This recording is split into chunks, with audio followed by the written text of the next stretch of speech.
Okay. I think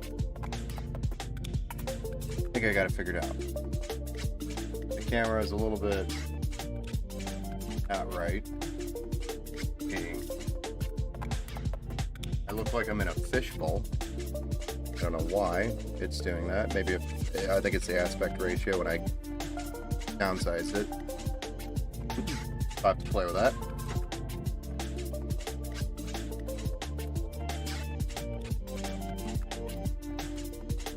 But it's not lagging, is it? I don't know. Whatever. Just my face. We're not here to look at my face. So, we are building this bad boy today.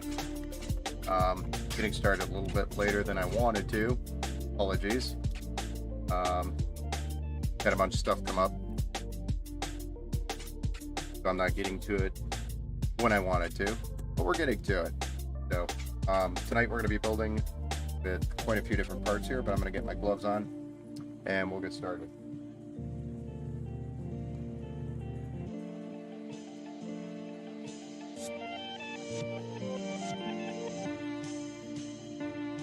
This is actually another build underneath it that I was doing earlier.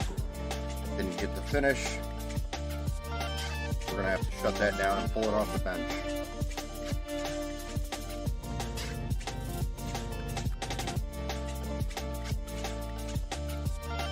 Garman, I appreciate the follow earlier, and I apologize for the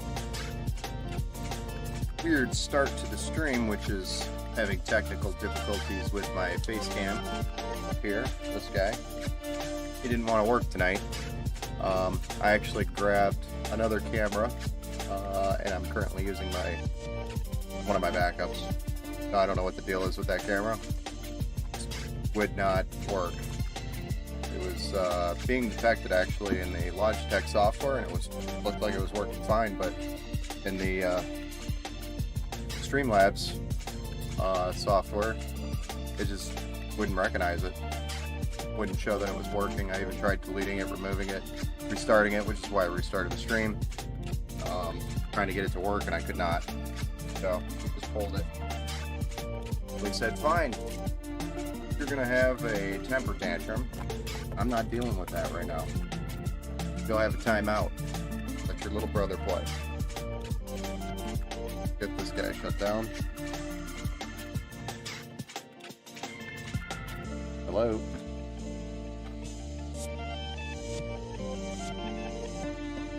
Please.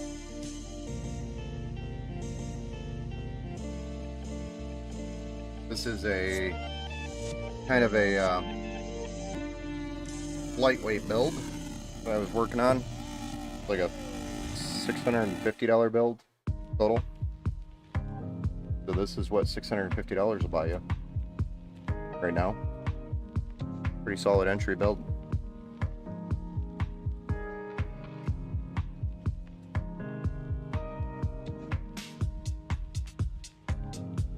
Okay, so let's run through the parts list here that we're building with tonight real quick. So tonight we are building with the Intel Core i9. Lighting is a little bit off right now too. I apologize. If I can.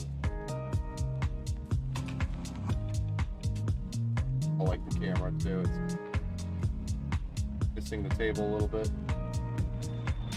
Fix that. Still a little powerful in the light.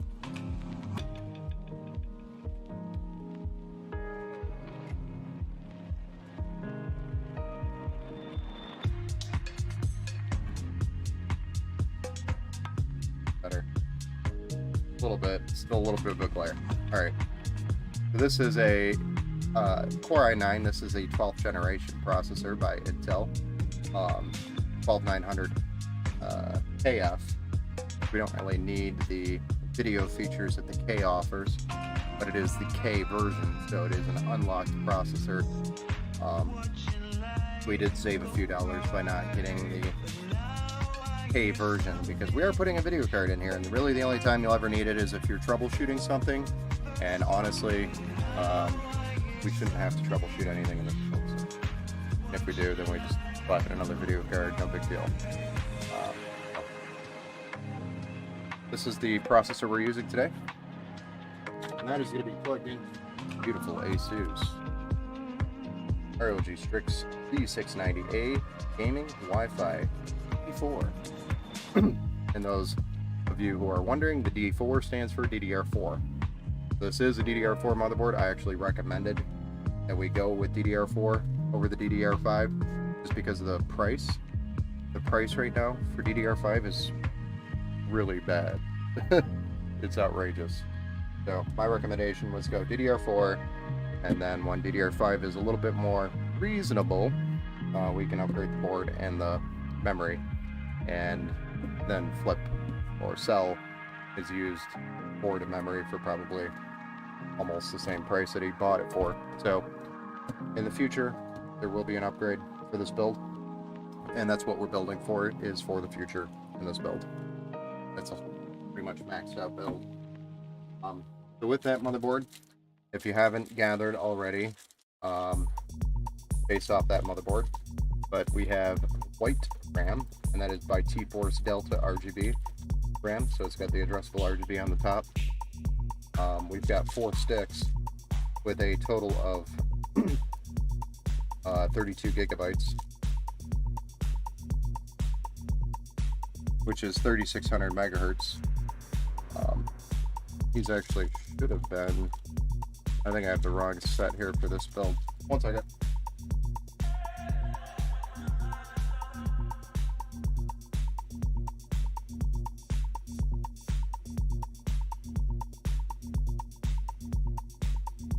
Much better. Sorry about that. I just grabbed the wrong set. So there's 64 gigabytes total, 32 in each set. So I was just reading it, and I'm like, oh, wait a second. But I've got another build here that's white as well. I always check before I'm building, so don't worry. But it's the white Delta version of the T-Force. It's 3600 megahertz, and there's a total of 64 gigabytes of RAM here between the 4 sticks. Lots of RAM. The solid state drive that we're going with is nothing special, but it is a fast Western Digital Black 2 terabyte SN850. This is a NVMe drive, Gen 4, the PCIe Gen 4. They're really fast. The read speed is supposed to be like 7,000 megabits a second, so it's actually pretty quick. It's 2 terabytes of it, so lots of extra storage there. And then on top of that,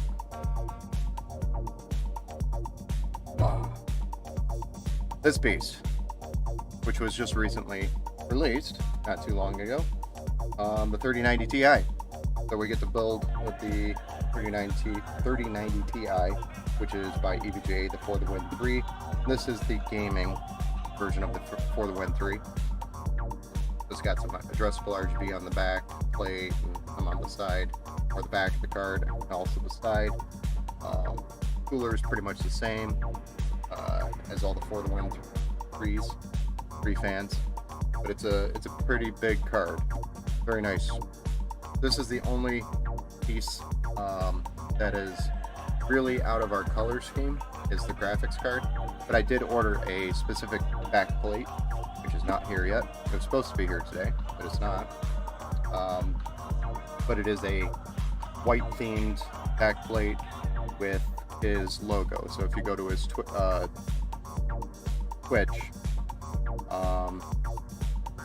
you can actually look at his logo and you'll kind of get an idea. But it's red and black mixed with a whole bunch of white. So that was going to go on the back of the card. That was really going to provide the white for the card. But I just don't have it here yet. So we're just moving forward with the build, and once that's here, I'll just pop that in. No big deal. Power this beast, we are using the EVGA 1200P3, and this is a Supernova series 1200 watt power supply, so plenty of power. And this is a platinum power supply, so 80 plus platinum. So one of the probably bigger power supplies I've worked with, unless it was a miner. And yes, I know, miners. Money's money, man. All right, we're going to be cooling the CPU with this ASUS specific ASUS cooler. And for those of you who don't know which one this is, you'll kind of identify it if you've seen it, is the one with the screen on the block. So that is specifically what he requested, that we go with white. This is not white. I do have white sleeving for the tubes at least, but they don't make these in white, so we were kind of unfortunate and had to go with the black and got some white tubing for the tubes at least. We could cover it up. The fans are going to cover up most of the radiator, which is going to give it some white. And then we have some cable mod cables here for the EVGA power supply, which are white cables. So we have lots of white popping. How's everybody doing tonight? I haven't really seen anybody chat. I know I'm just kind of running through it. I don't know if maybe my chat isn't updating. It isn't? Somebody please message me. I don't see anything there. Family Ops, thank you for liking the stream. Adam Dennis, I appreciate you. Thank you also liking the stream. The case that we're building in is the Leon Lee 011 Dynamic Eco. This is the White Snow Edition, which is super white. Oh, the white, very white belt. Lots of white. I feel like the next, I don't know. I think chat is fine. Stoked for this. Awesome, church. Thanks for the chat. Just wanted to make sure. Normally I have like, I don't know, quite a few comments actually by now. I was like, well, maybe if I was having webcam. Tonight's the night that everything. Holy crap. So, this case is actually probably too big to fit in the stream properly. So, it's a big case. Normally I don't start by pulling this out, but I just wanted to give you guys a feel of what the build is going to look like, because it's all white. I mean, all white for the most part, minus the cooler and the video card.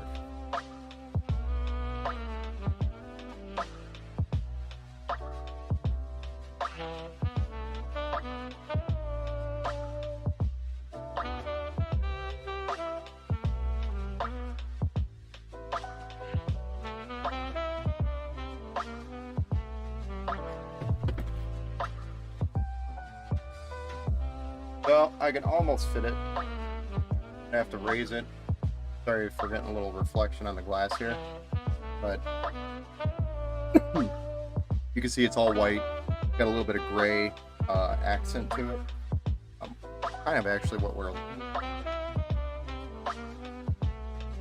color scheme and everything. So anyway, this is the first time I've actually built in this case. I've not built in this case before. This one specifically in white. Haven't had the opportunity to do so yet. I'm kind of excited to build them. Let's go ahead and set this out of the way. What we're going to do is we're going to start with the motherboard, the CPU, the SSD, RAM, and we also might get the mounting kit out of the AIO to get that mounted on the motherboard before we put the motherboard in there. I try to get everything done on the motherboard before we put it in the case. Makes it easier.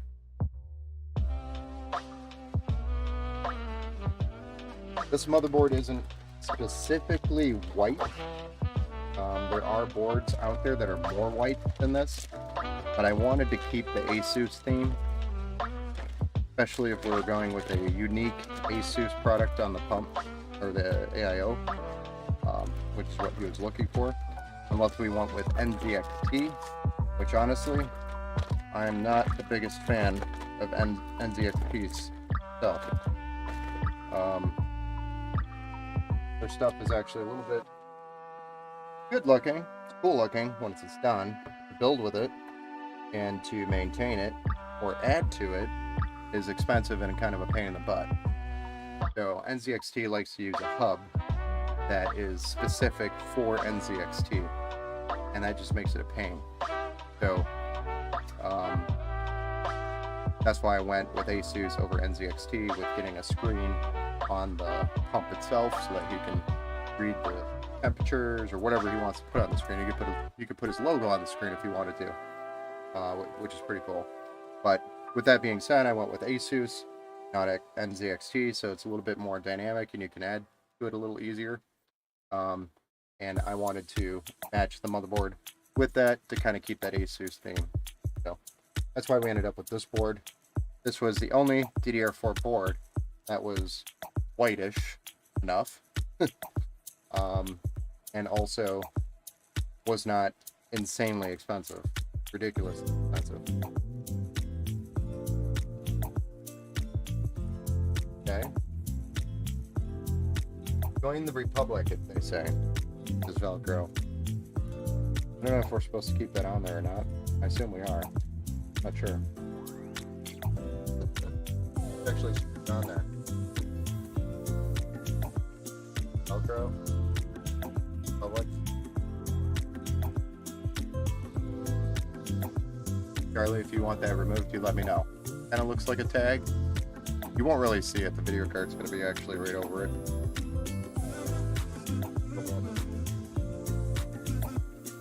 Anyway, moving on.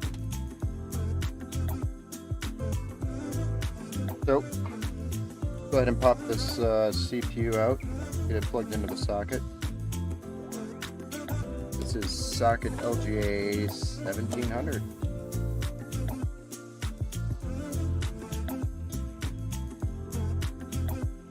The CPU is no longer a square, it is now a rectangle.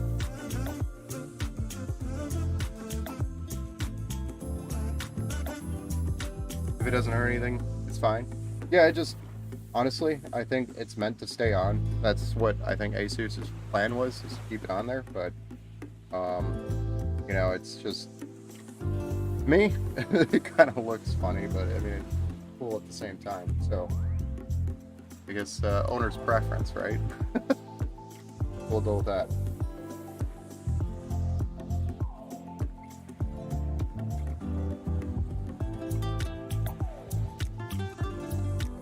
This here is our Intel i9 12900KF.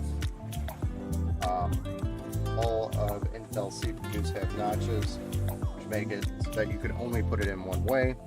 It's also very specific. Put them in. Pins are on the board, so you always have to be careful. Drop it in there. You want to like drop it on the pins, obviously.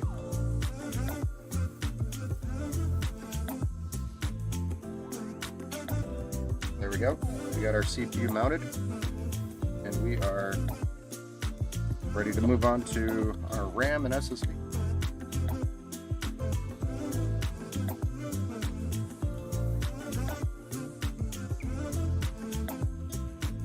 We'll get the RAM out of the way. We got 4 sticks. These are 16 gigabyte sticks each. Again, this is a total of 64 gigabytes, 16 gigs each, 32 gig sets at 3600 CL18, so 3600 megahertz. For what Mr. Church is going to be doing with it, more than enough. Probably overkill. Again, with DDR5 coming out, or already at the price point that it's currently at, didn't make sense to go with DDR5. Just way too expensive. Performance gains, not enough. I mean, there's definitely some performance gains there, but just wait. Roll with the DDR4. Wait. Sell your motherboard and RAM and upgrade for almost the same that you sell it for. So, in my opinion, it'll come down. Just gonna take time.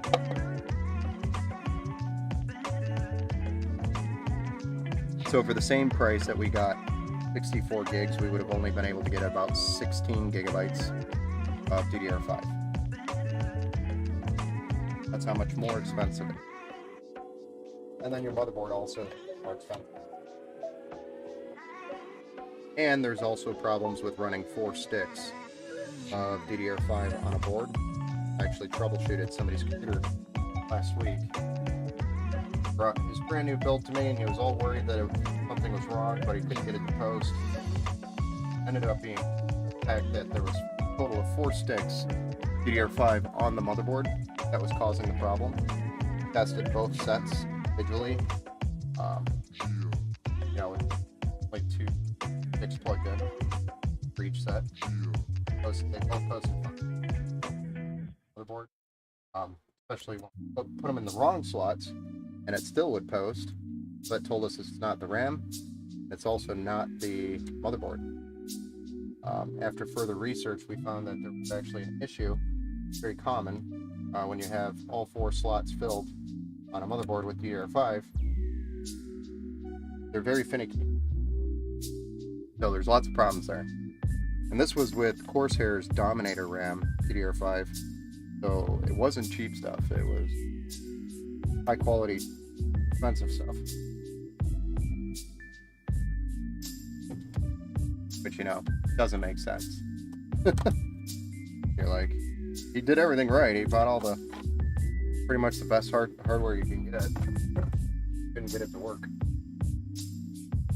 Alright, so we're doing the 2 terabyte M.2, and this is Gen 4 again. So we got tons of read-write speed on this thing. Super fast. We're going to be putting it right here under this heatsink. We're going to pop this off here.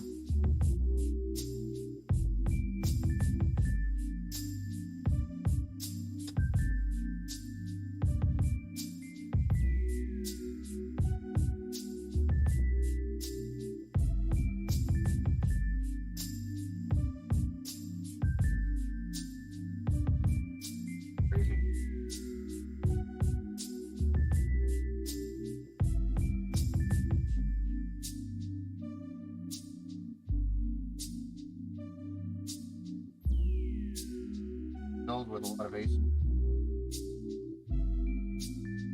ones. Got a heat spreader on the bottom. Capture some of that heat off the bottom of it. Kind of cool.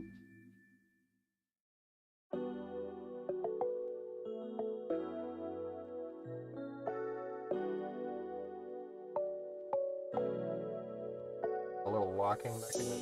Hold it down, and then another thermal pad on the top that we're going to be using. It goes to the heat spreader or heat sink.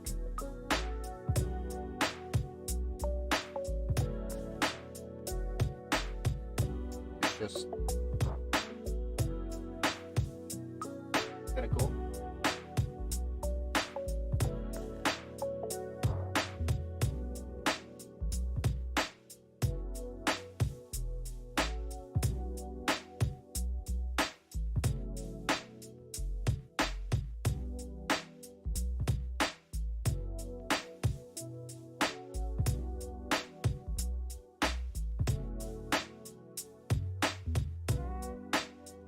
We go. We got our SSD installed, we got our CPU installed, and we got our RAM installed. It's all ready to go. Last thing we want to do here on the motherboard before we start putting it in the case, we want to get our mounting bracket for our AIO, because once this is in the case, in most cases, it could be actually pretty difficult to get to the backside where your mounting bracket's going to go. We want to make sure we get that on the board if we can before we put it in the case. So it always helps save you some time.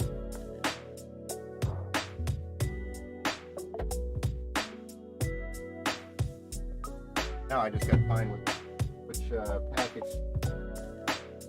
has the actual mounting bracket.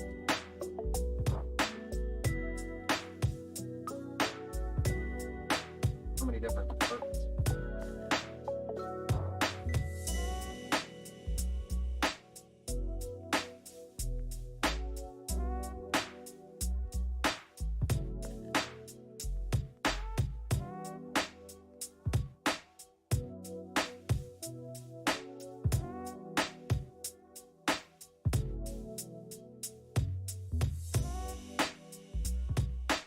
Okay.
There we go, we got our mounting bracket on the back here, and we just got to find Intel 1700 here.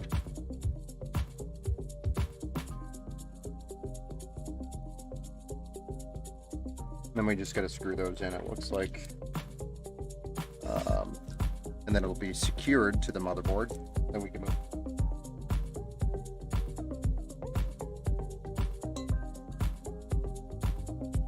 Honestly, look like their threads are the same. Doesn't really define which thread goes where.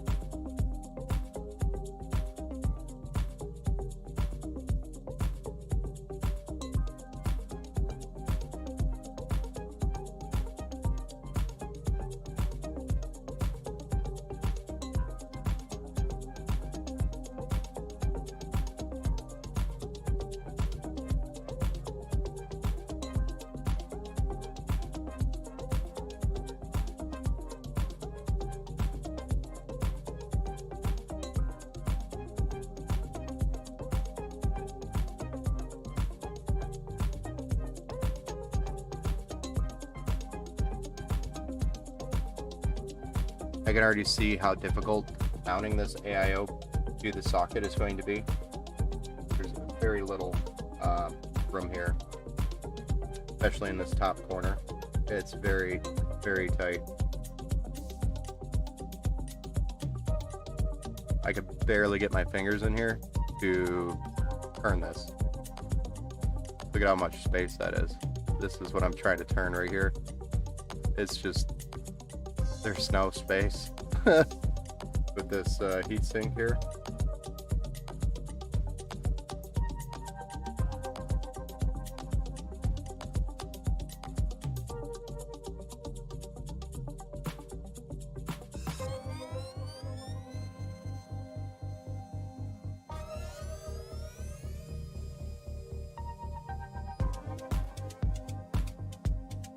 What I probably need to get is a long socket to fit over this, and then we could just turn it on to the socket.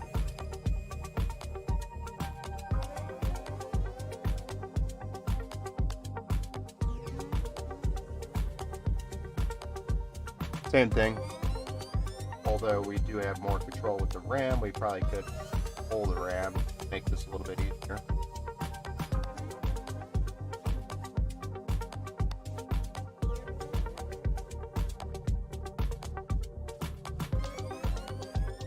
It's just a tight fit, man. A lot of metal there. Beefy. Beefy's good though. Nothing wrong with being beefy. I don't think I'd ever complain about it being too beefy. There we go. So we got the back plate on the motherboard, which is what I was really worried about. I don't want to shove that in the case and then find out, crap, we have to take the motherboard out to actually put this plate on because we don't have access to it. Although with Lian Li cases, Lian Li, they're pretty good, and you can normally get to the back plates with their design. Those. Won't need that. We'll need that. Okay, so our motherboard is actually ready to go in, minus the peel-offs. I'm gonna go ahead and peel these off right now so I don't forget. And this is why I'm wearing gloves, so I don't get prints on parts. Especially when I'm searching for the peel-offs, like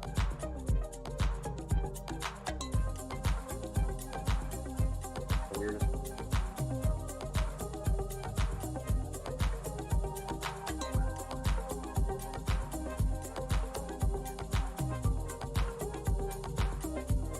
Crack there, kind of hard to get to. Oh. Definitely. Really don't see a full tab.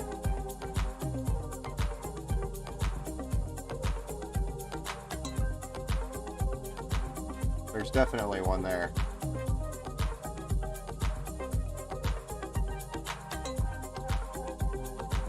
Around this right here. Hidden here on the side, I can see it.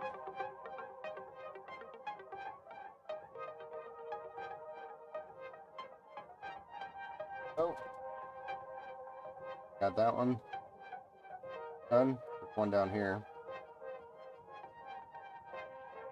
Again, it's hidden away and I can't really see it.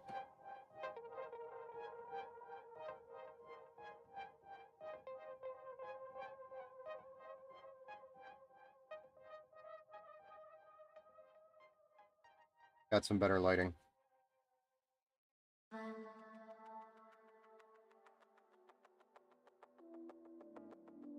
I have to come back to that.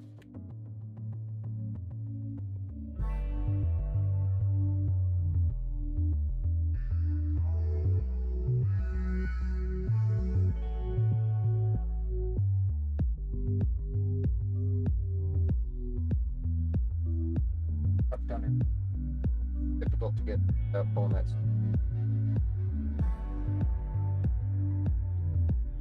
There we go. Very nice. Now, I think now that we have all those peels off, got that mount ready to go, I think we're ready to get this in the case. See if we.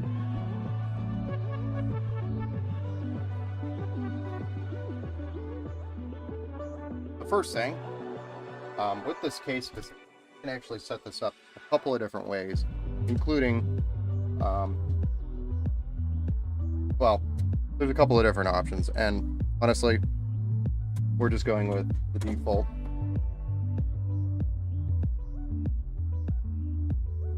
I'm gonna pop the top panel off, get this glass here, hopefully, pulled off.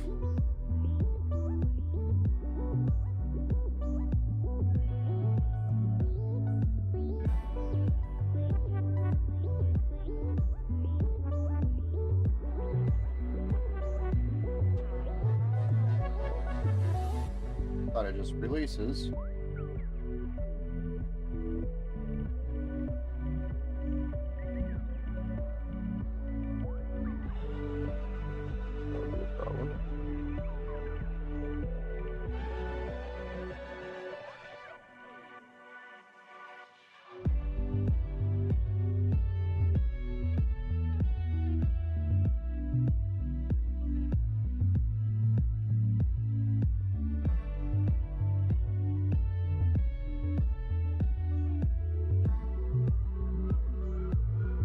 Doesn't it just releases, or does this have a release button on it?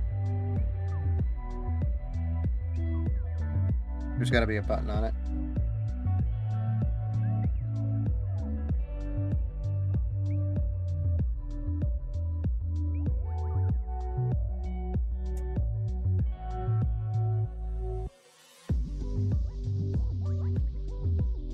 I thought it just slides right up like the 11. But I see tabs. Tells me it doesn't slide up. Must pull away.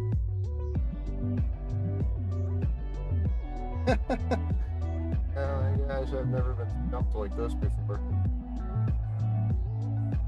I thought I remember it just pulling up.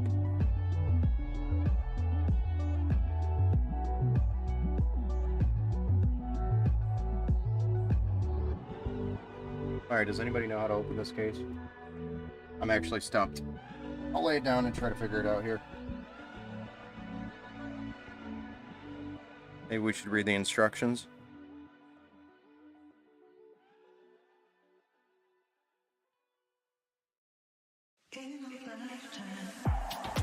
Oh.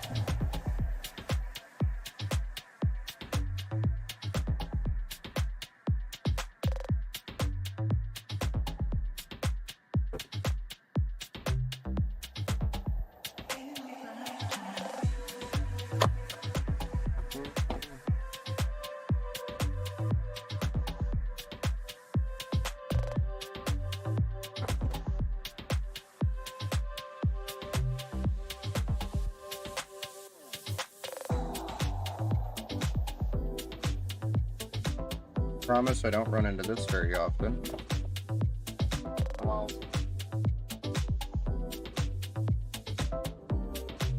actually a little bit newer too, so I thought we just pulled it up.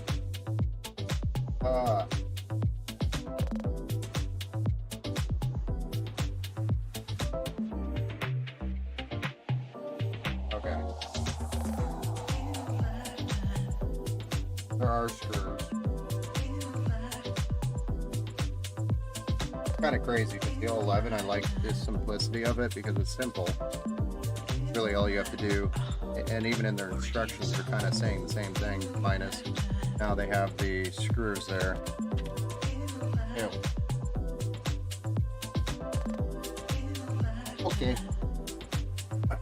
So, future reference, they have screws at the top, which I did see, and I was kind of questioning that.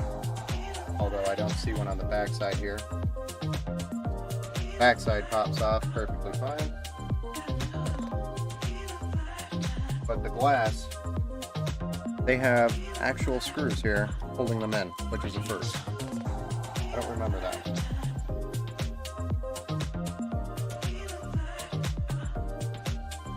Hey Mustang, checking out this live. Yeah, man. Any suggestions? So I'm going to build a PC. This is a Ryzen 7 5800X MSI Mag B550 Tomahawk and a 3070 Ti Strix. Good combo for a $2,000 build. That's actually, yeah, a pretty good combo. Definitely the Ryzen 7 with its 8 cores, 16 threads. Should definitely be able to handle probably up to a 3080 Ti. So I'd say you will have no bottleneck there with the Ryzen 7 5800X. The B550 Tomahawk is a little bit light.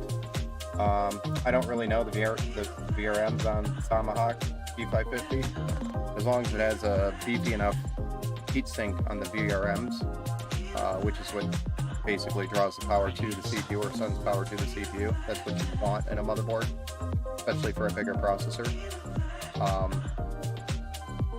Just check that, make sure it has good reviews, the VRM on that board. But overall, I think that's a solid board, and I think the combination is a good combo. Mustang, checking out this live. Yeah, yep, we are live. We're just struggling with trying to get this case open because, I'll be honest with you, it's been a long time. I built in this specific case. Not the 011. Dynamic, the 11 Dynamic Evo, has a little bit more customization to it. Meaning you can actually take this case and flip it upside down, which makes sense as to why the screws are there, and build it backwards, basically, if you wanted to. So very interchangeable, but the reason why we went with this one is I wanted an 011 Dynamic, but I didn't want the 011 Dynamic white with the black outlines or the black accent to it. I wanted as white as I can get. So this is white snow. I couldn't find a 011 Dynamic white snow available anywhere, so I went with the Evo, which is, again, more customizable, but we really won't have to do much of the customizations here because we're just going to build it straight as is. So there we go, ladies and gentlemen. We finally got in. We broke in. Now let's run, now that we have the money. All right, thank you so much. No problem, man. I mean, for $2,000, what else are you putting in that build, man? Hikari? What else are you putting in that build? While you think about that, or type that, I'm gonna grab a new glove because I ripped mine. Lovely.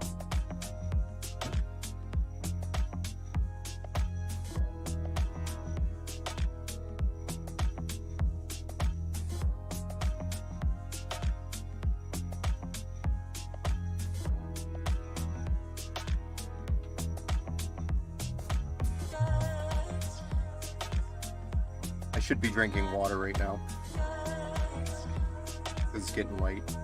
I'm gonna drink caffeine when it's too late. I have a very difficult time going to bed.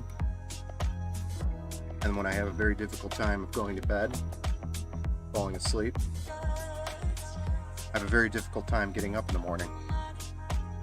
Especially at 6 when my alarms go off. So,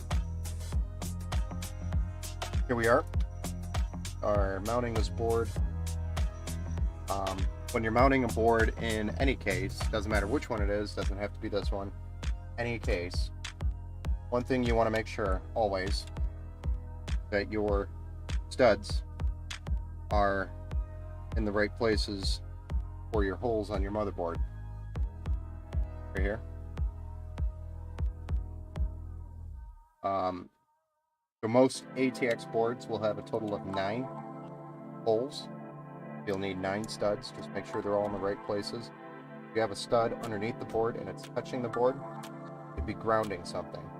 It'd actually keep the motherboard from booting.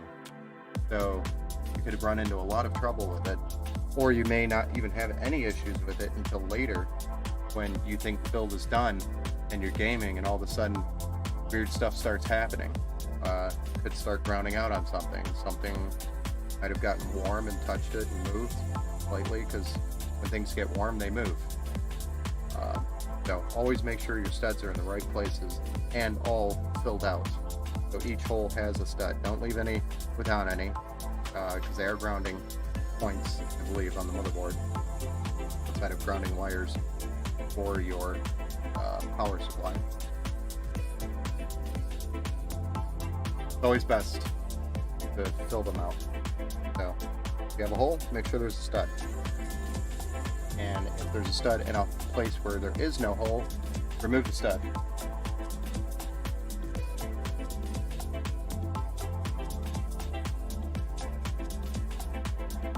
Okay. So with this case, we have a box of hardware here, which includes all of our screws and the extra pieces to our customizations for this case. So if Charlie wanted to in the future make this case upside down, flip it upside down and build it upside down, he could do that. All the parts are going to be there for him. But that's kind of the unique thing of this case, that you could do that. Not very many cases that will do that. Just a couple, but not very many.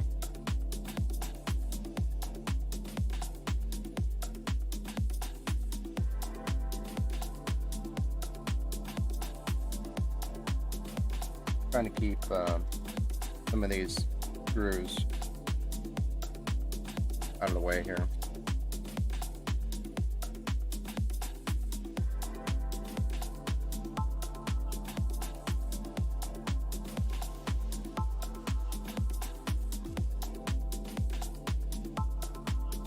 Okay.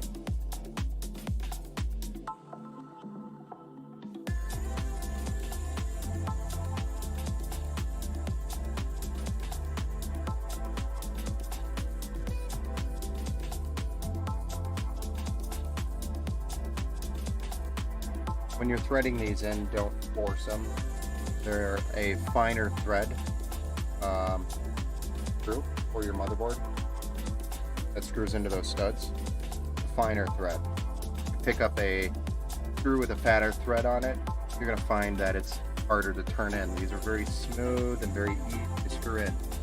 If you take one that doesn't actually belong there and force it in, yeah, it'll work, but when you go to get the motherboard out in the future, if you ever have to, it makes it.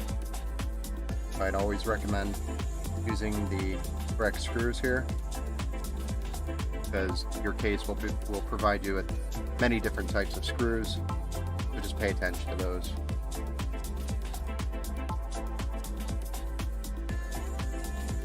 This makes life easier in the future.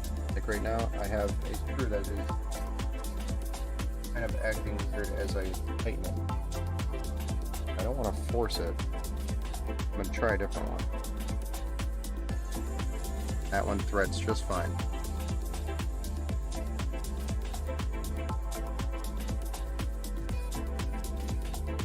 Last thing I want to do is get a screw stuck, and then I have to pull the board out, and then I have to use pliers to remove that stud from the screw stuck on the board.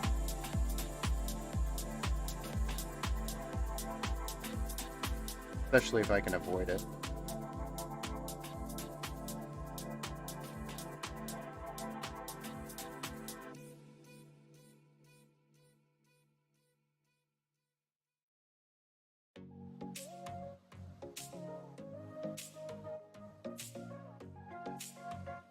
We're using silver screws here with this build because we are currently doing the white build. But overall, I mean, it's looking pretty good here.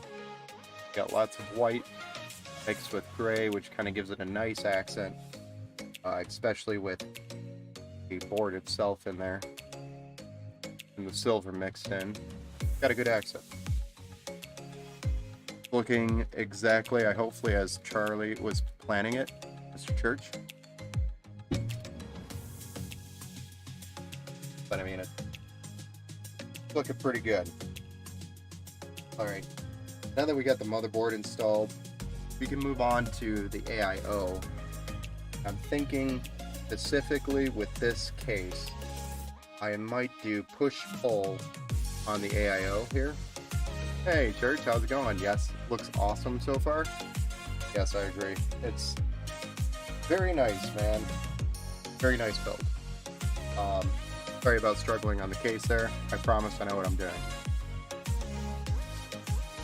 Sometimes. But I think I'm going to do the AIO push-pull on the top. Or I can put it on the side. I know the CPU gets me up.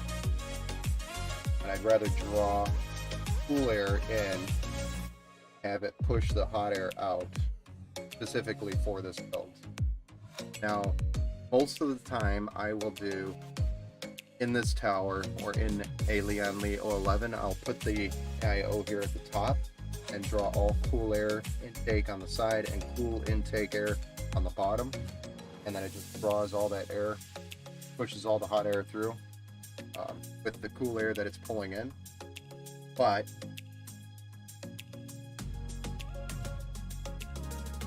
I gotta think about that for a minute. Originally I was gonna put it on the top, and I was pretty settled on that.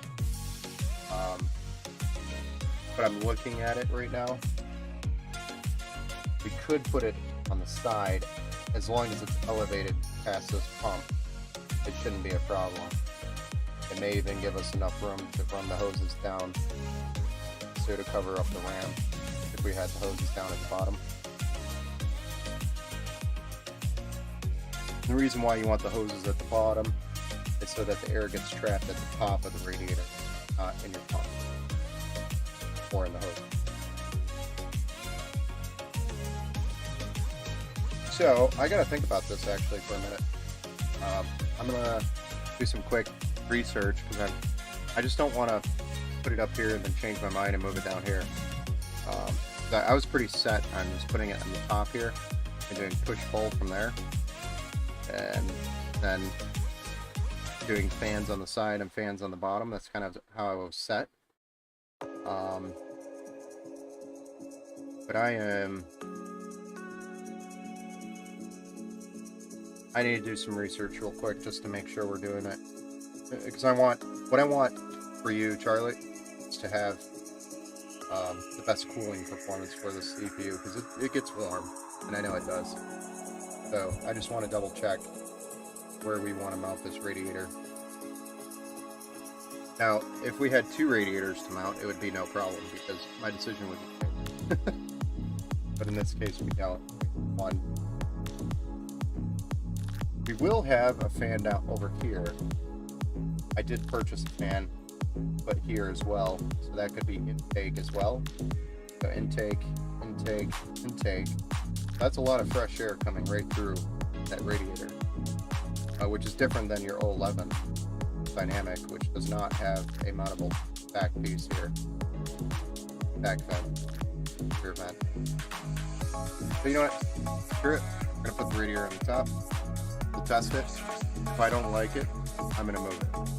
But I'm gonna do that off screen. Okay.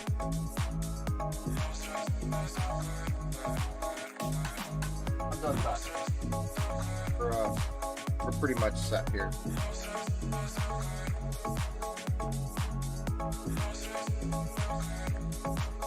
Set that down.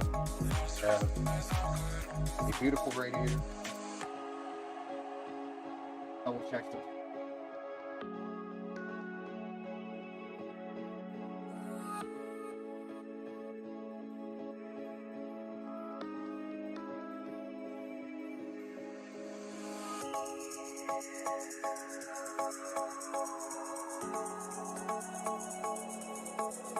I just wanted to make sure the direction that I put it in is going to work correctly. So we want our wires for the fans facing this way. I have another hole in my glove. I don't know why I keep ripping them.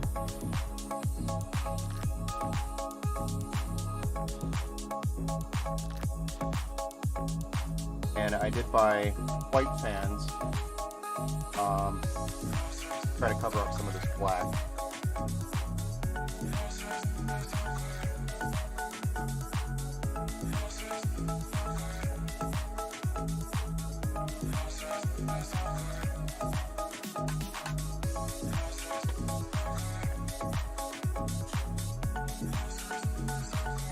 And they're PWM radiator fans. So they're 120 millimeter, 25 millimeter thickness. They weigh 150 grams if you need to know, up to 1300 RPM, which is pretty good, plus or minus 10%. And they're 48.1 CFM, which is also good. The bearings are hydro bearings, which is nice because they'll last longer. And they don't draw a lot of electricity. They're actually pretty low. The RGB is the addressable RGB, which is a 5-volt pin, 3-pin. So it pretty much is very universal with anything that you're plugging it into.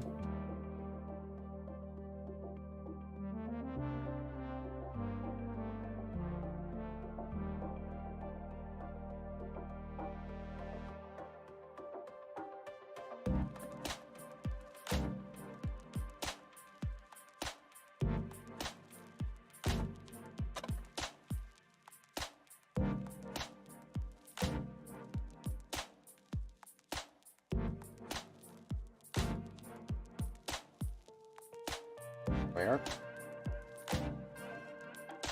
That's going to give it a white look on the outside. Yeah?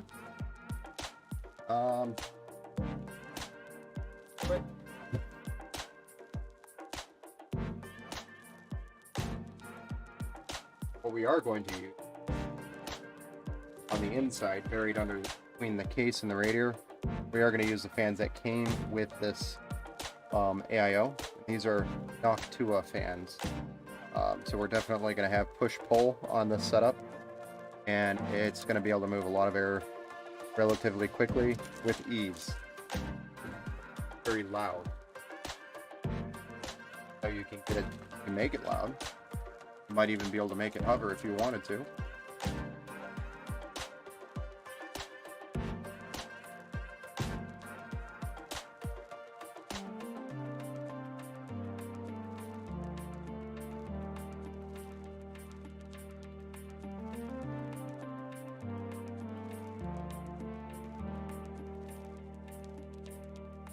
These are not RGB, and they're also the wrong color scheme. We're going to sandwich them between the case, radiator. White fans is what you're mostly going to see off the radiator here, which will be good. It'll work.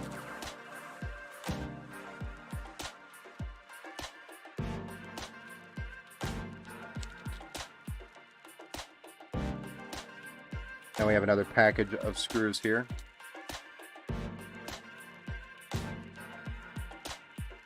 Looks like we are, one thing I didn't account for is radiator screws, but it's okay.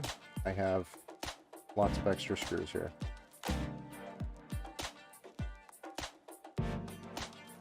Another thing that may come up in builds, especially if you do a lot of them, and if you buy, not that I buy hardware here, it's all new, but if you buy used hardware and you go out and you try to put a build together and you buy a used case, for example, it may not come with the hardware.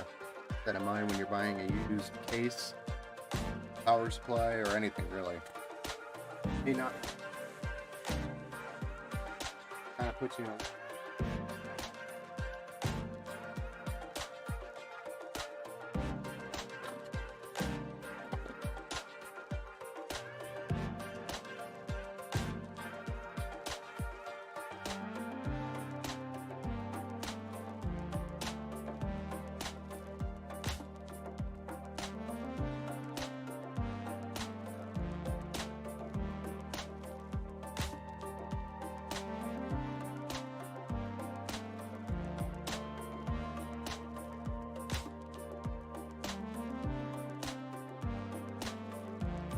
There we go. Got the screws we need. Let's start screwing this bad boy in. There's going to be 4 screws per fan. Total of 12, right?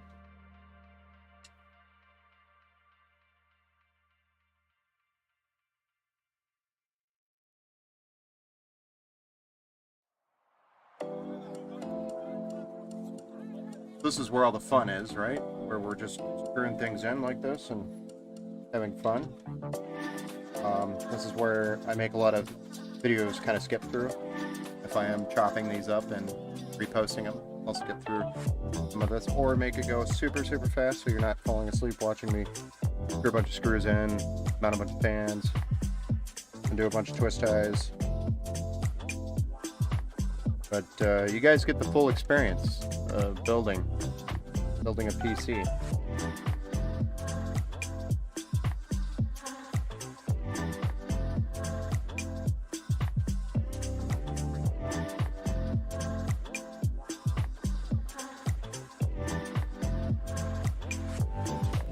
There's really no better experience unless you're Linus Tech Tips.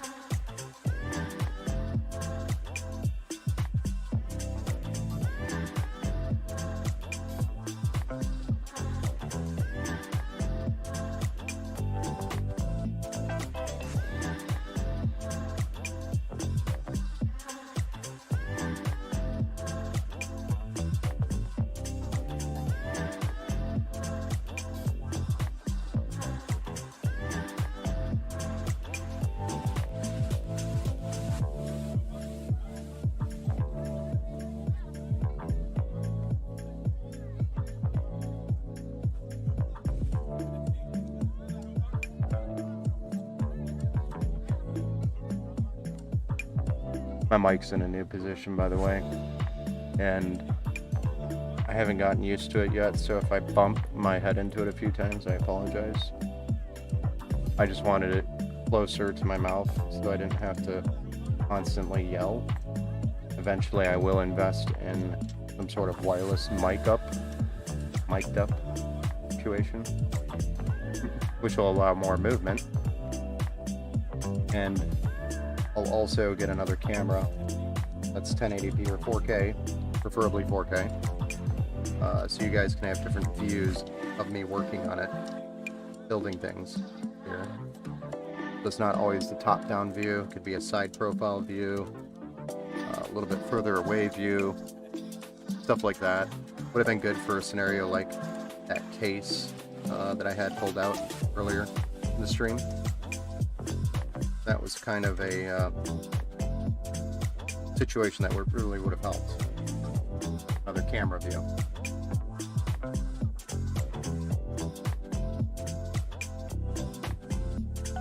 No? Twist ties.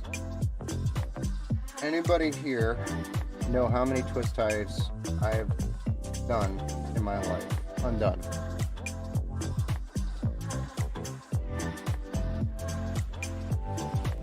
There's got to be a world record, and I have to feel like I did. I do about anywhere from 30 to 40 twist ties per PC build. Well over 2,000 PCs right now. That doesn't even include the sweatshop PCs that I used to build way back in the day. It was, again, thousands in a couple of years' time, or a year's time.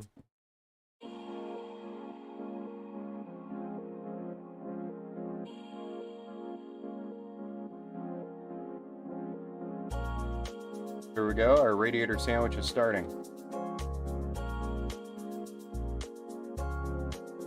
Do you know the number? Because I think that would be more impressive than the amount you have undone. The number of twist ties.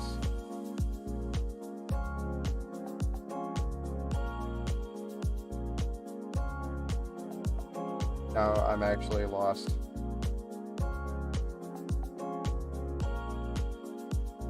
I think you lost me there, Church.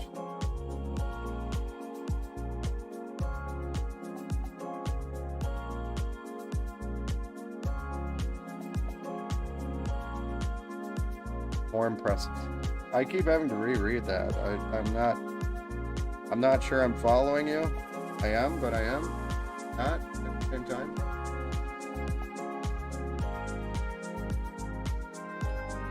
Like the actual number of twist ties would be, you know,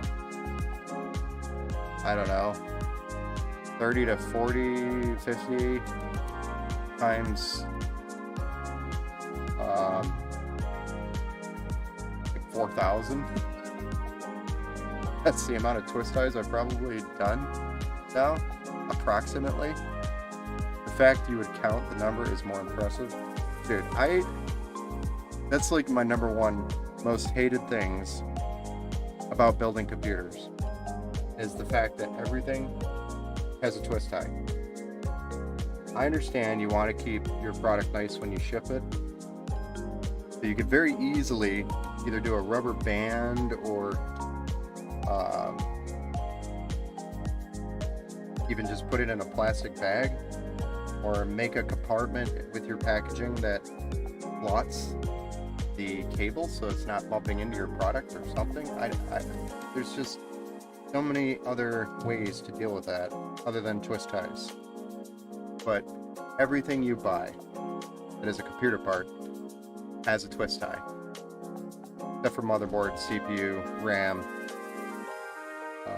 graphics cards. Everything else, though, has a twist tie.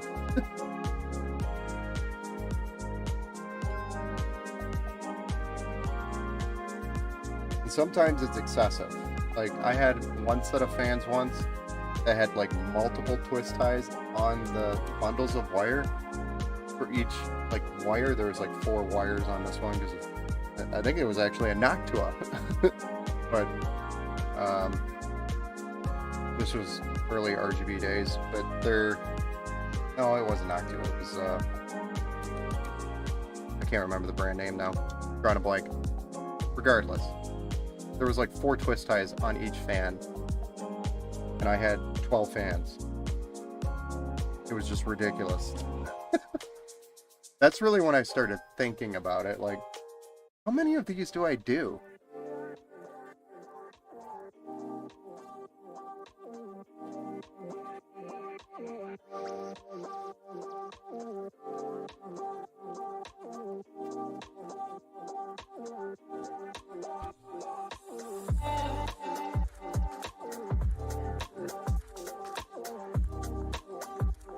I'm stupid. I'll correct myself. I'm tired. And then we were talking about twist ties, which got me going. You see a problem here, gentlemen?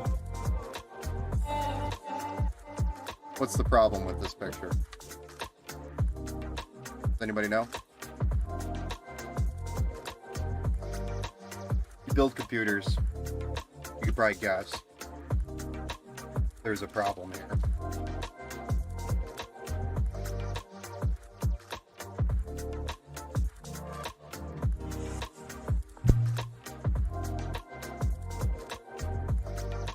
Let me know when you think about it.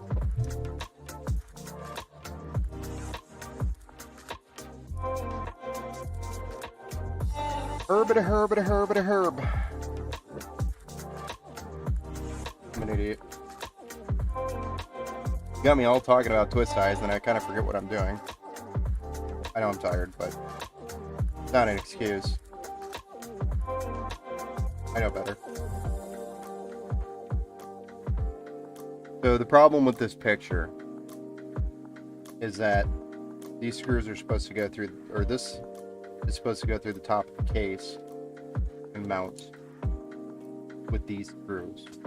These screws going through this fan here is what actually mounts the radiator to the case. So with me screwing the screws into the fans, into the radiator, not in the case, means I have no way to mount the radiator now. So we have to undo these really quick. Pull the case up. And then put the fans in and mount it.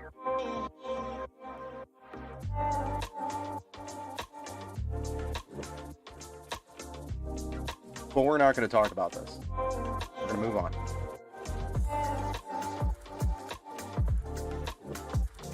We're going to stay on the twist tie topic, and we could talk about those.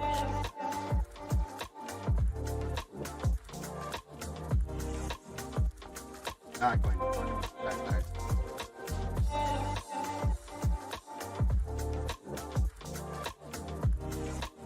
So, you'll see what I mean. Like, a new camera view here would have been helpful, beneficial, but I'll do my best. This is the top of the computer. This is the inside. What we're going to do, take this radiator very nicely and gently and get it in here. And then we're going to place each of these Noctua fans right here, and then we're going to screw it in like a sandwich. That was the original plan, but talking about twist ties made me work plan. So the plan went out the window. I'm not blaming you guys. I'm saying it was a little unfair because I was distracted and I'm tired.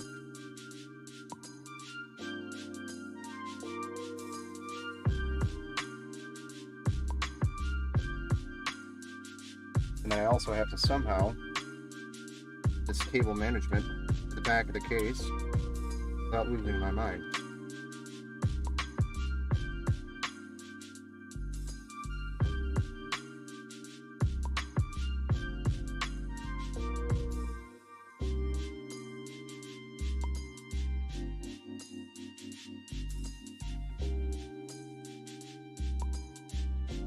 Yeah.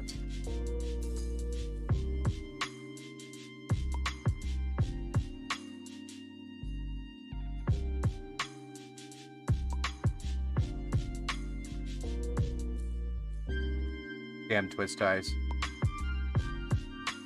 I'm telling you, twist ties, they get me. Okay. I may not even be dealing with them, but I can talk about them. Something bad happens. Something about twist ties. We don't do well together.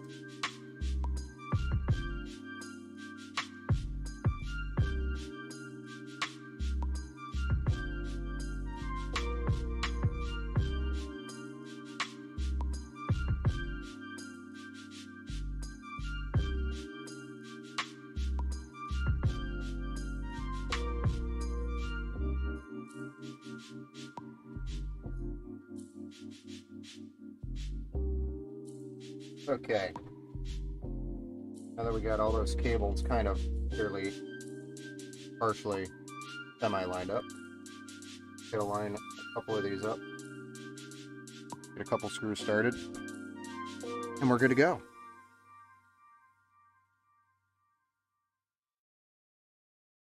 But I'm currently balancing the radiator with my hand underneath it, which is a little bit tricky. Then I gotta find the hole by feel.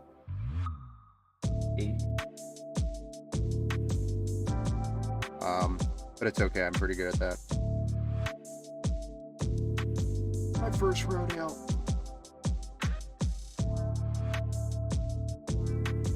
Maybe I lied. Okay, we could lie a little bit.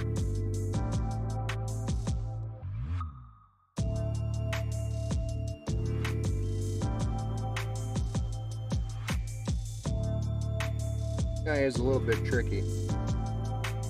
Okay.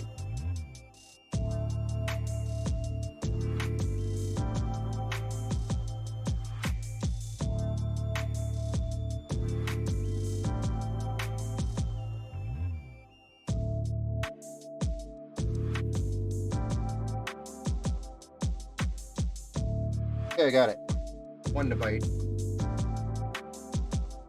Very awkwardly. Got it to bite.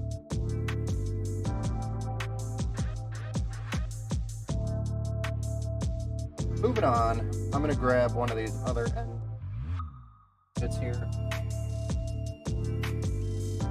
Realize I'm doing something very stupid again. Didn't see this. You gotta be kidding me. This is awesome. This is actually gonna change the world here. What I just found out. I didn't read the instructions. But they have a tray in this one, just like the like their mesh versions, which drops down, and that's a game changer. To a certain point.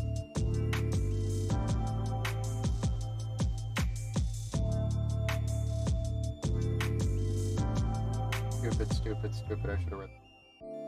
Easier. See what happens? I just wanted you all to know when you don't read your instructions, make more work.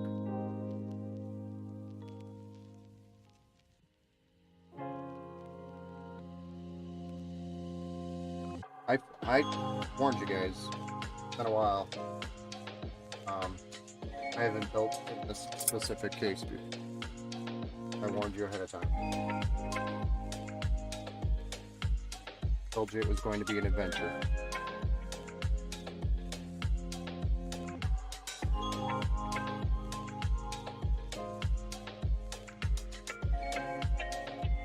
Now I'm just struggling to hold it. Instructions are for twist tie levers, exactly. And are we twist tie lovers?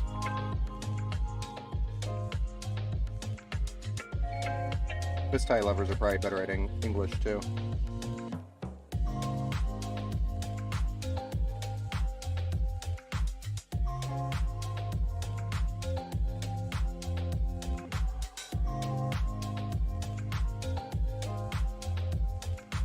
So church, I am over here hugging your, no, not even hugging, I'm cradling your radiator as I put it together because I failed to read the instructions on the case.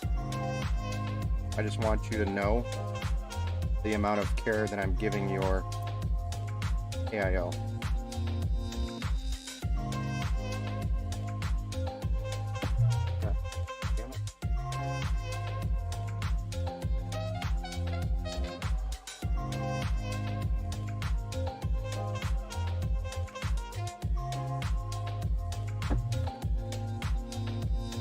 I'm doing that. I'm not doing it this way. I'm done. Full send. Done.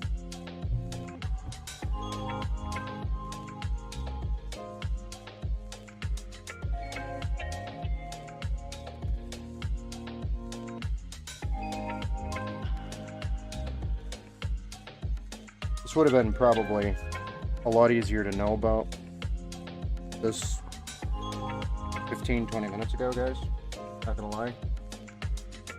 Enough to make me quit tonight.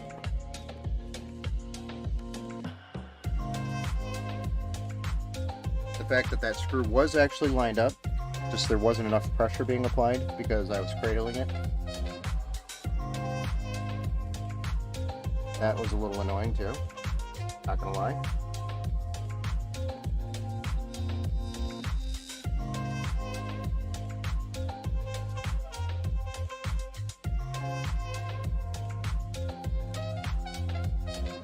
Very finicky.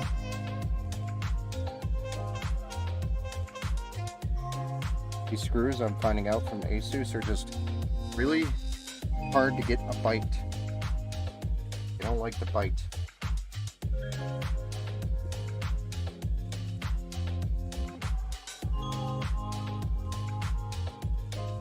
So I've got 2 screws in each fan started, which will simplify it now.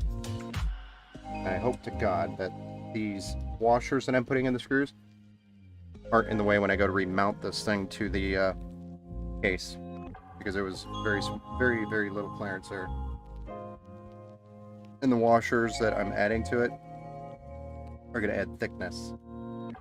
The reason why I'm doing that is because, oddly enough, there's these weird cutouts, which is probably so you can just slide it in and pop it on. But I'm a little bit more old-fashioned. I don't believe in that crap.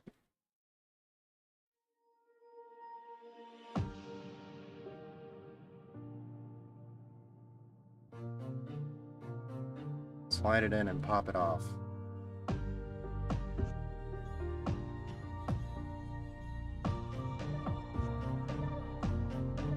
Wasn't me.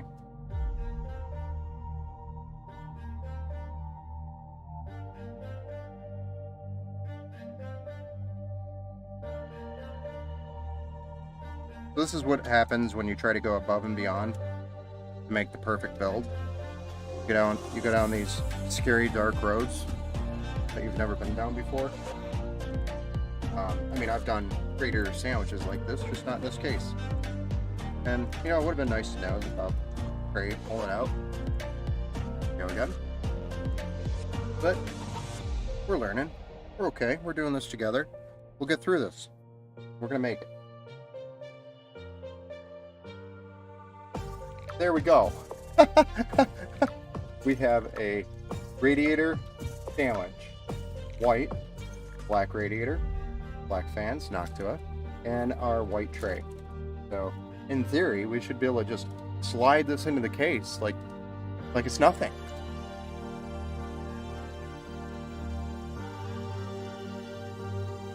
Are there fans out there that are bladeless? You mean like more like a turbine?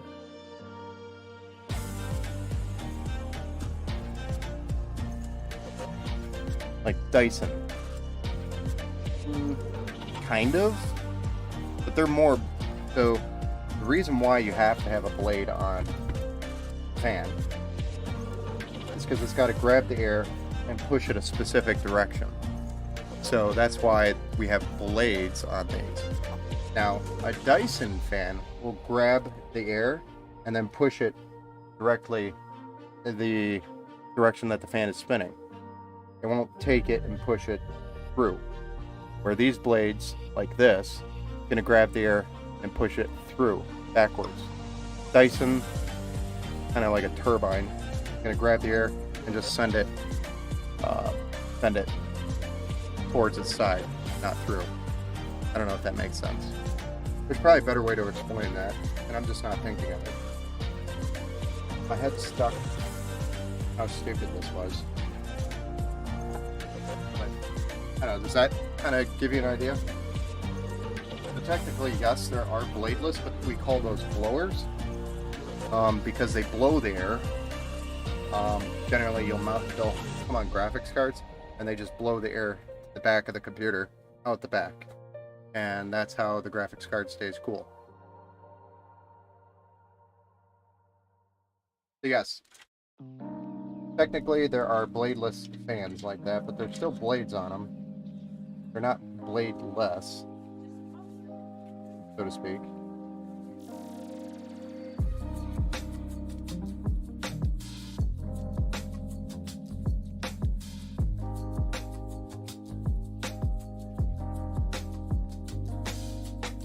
Now we have to deal with all these wires. My gloves keeps ripping. Nice. I love these gloves. Gloves are high quality. I don't recommend them.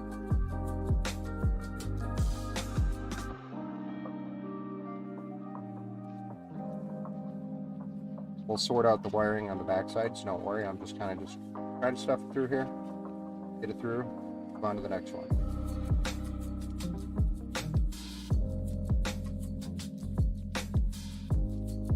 Trying to get everything in there. Number one, without dropping the AIO, scratching the paint, or breaking anything. Also, trying not to pinch wires.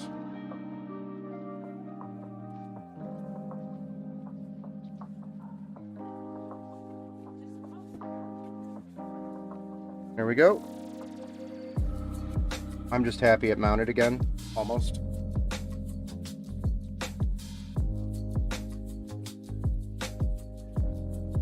That was a task. I'm not gonna lie. Usually doing radiator sandwiches like that is not that much work.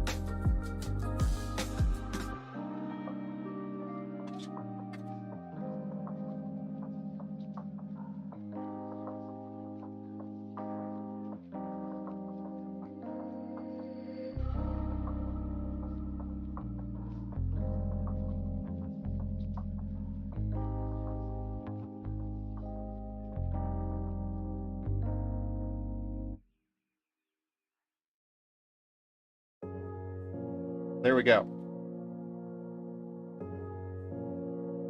We got our radiator mounted with our fan sandwich. And next, we are going to mount this bad boy to the seat block. Hopefully in the right direction. I think it's like that.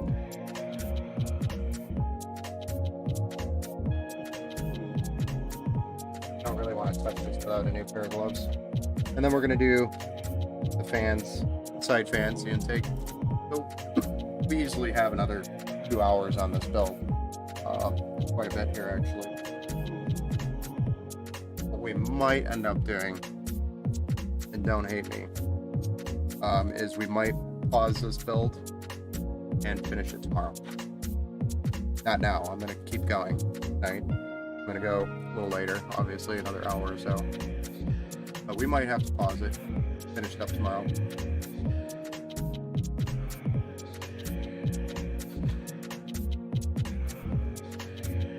I just had some unexpected support issues pop up, which delayed my start time, now that it's getting pretty late.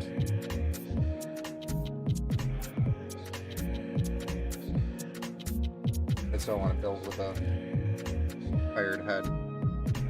So I'm going to take a quick break here. try to re-energize myself, eating some protein, and trying to avoid the caffeine at the same time, get watered up, and I'll come back to this and we'll at least get the fans mounted here, and then we'll see where we are at with time, and we'll go from there. So give me like 5 minutes or so, I'll be right back.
Ladies and gentlemen, okay, we're back. I've decided we're just going to pound through this thing. And I'm going to drink more caffeine. I'm going to sacrifice myself to get this build done for you, Mr. Church.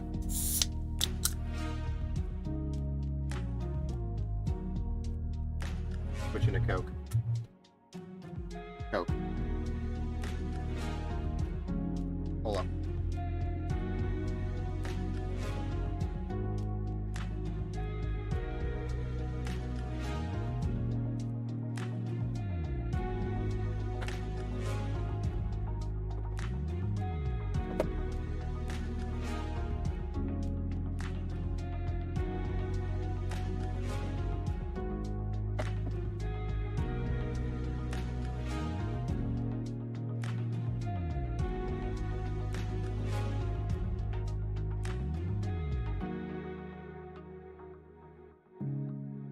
Okay.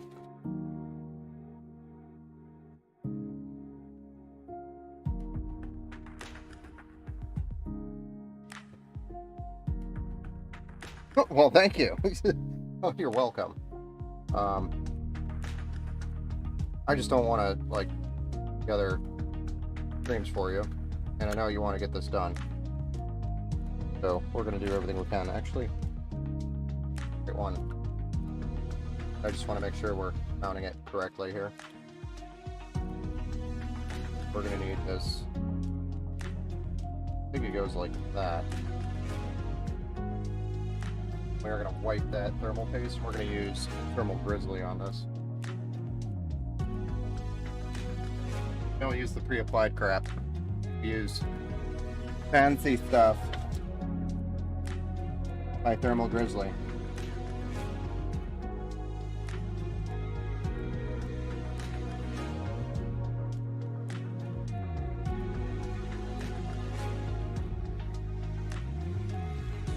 Get the instructions to make sure I'm mounting this thing the correct way. Of course, the instructions are generic and don't specify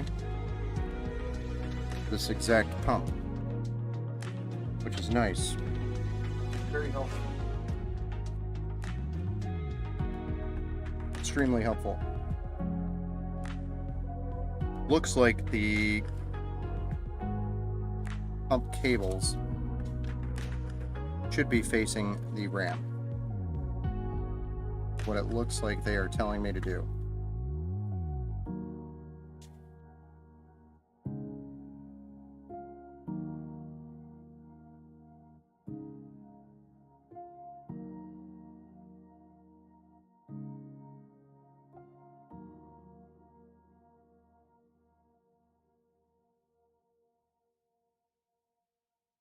Yep. Okay.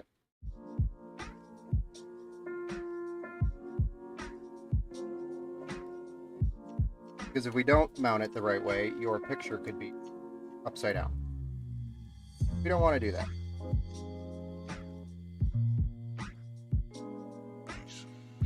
Want it facing upright. You can enjoy your image or read your temperature without tilting your head upside down or sideways. Right? There we are. We got a clean copper. Nice and clean, shiny. Because we're going to be putting our own thermal paste on there. Thermal Grizzly. There's nothing but the best here for this CPU.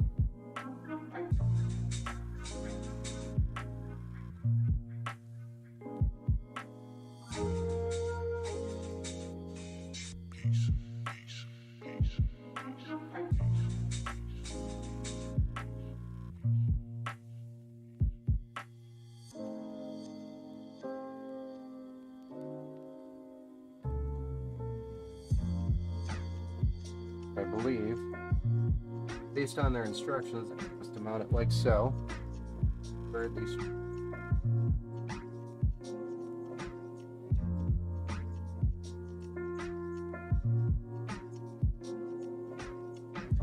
we're going to take this off, that we can try to reach down there, get these parts mounted, or these nuts in there.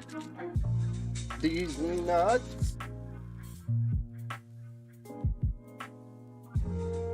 You know, I looked at that, but the instructions actually show that they go towards the ram. I mean, I'll flip it. Show you. They are showing that the tubes are going towards ram here, right? I think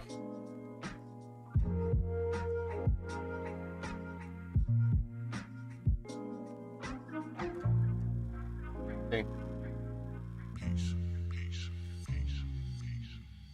Let me look.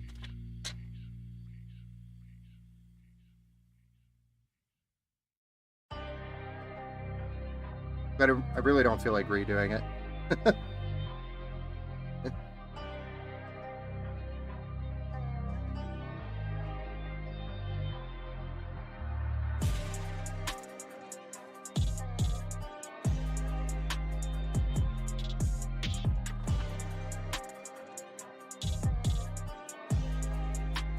The last one of these I installed, I believe I ended up doing tubes on the bottom. But again, that was a couple months ago. So not very many times, or not very many opportunities I get to work with this particular cooler, mostly because of budget. Budget kind of keeps you from spending a little extra on a fancy cooler.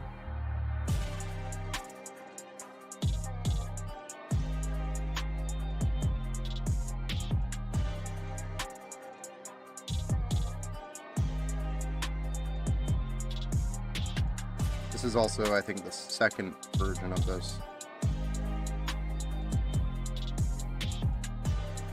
So I'm just going to go to their website and see what they have.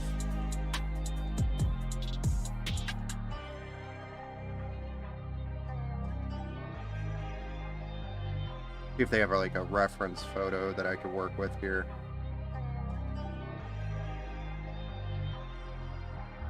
And yes, on their website, in a build that they have set this up in, the tubes are actually on the bottom, which makes more sense, honestly. Although most coolers will be side mounted like this, so you can move the cables, the pump down, or the... Yeah, we're just doing it. I'm not going to talk about this anymore. Do it this way. Put it on the bottom. And we'll see if it's right. Wrong, I'll just move it. If I remember correctly, I think you're right. We did the bottom on the last one.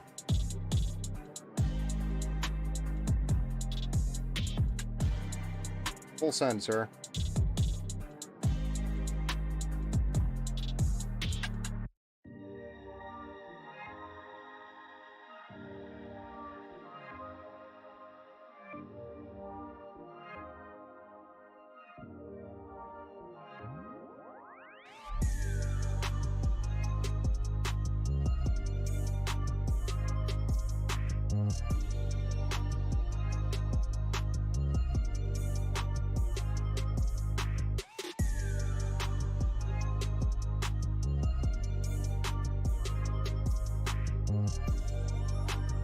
It just sucks that in the instructions it really doesn't specify it. In fact, it leads you to do it the other way.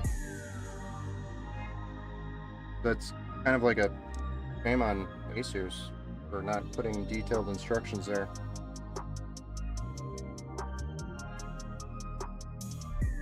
Especially for what supposedly is a high quality product.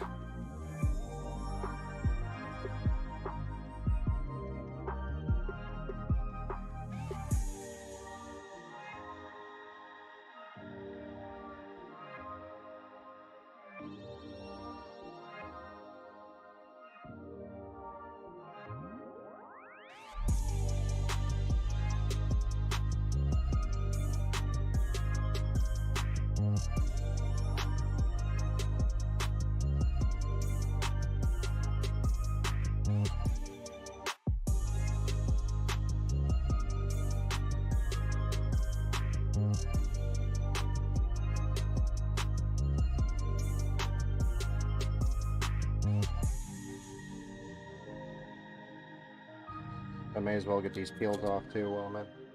Have this off. I'm going to leave the top peel on for last. I may have to stick my hands in here, especially for the cables, power cables. I don't want to touch the screen if I can avoid it.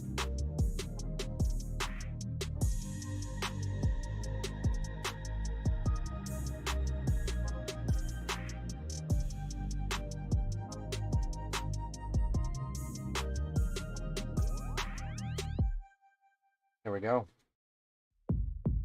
Now that that's where do we run these wires? Like really the only way we can run them off here. Real good way to do that. There.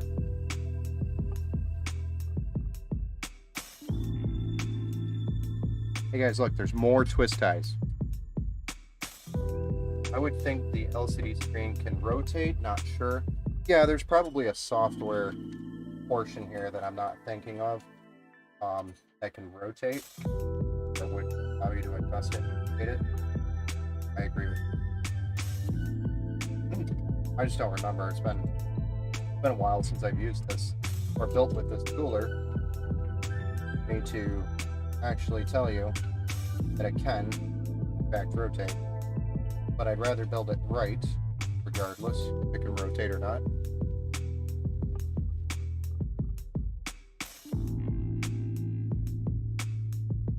I'm gonna struggle with these black cables. That bothers me a lot. So again, we have some tubing here by Cable Mod, which is going to whiten this up a little bit because there's not much I could do with this LCD portion of it. Again, they don't have them in white. But what I did get is some white tubing to at least semi help whiten it up a little bit. And this pretty much just spreads out and you strap it on the tube so you don't have to take the tubes off or anything like that, which is nice. And it's just a mesh. Honestly, it's specifically for looks, nothing else.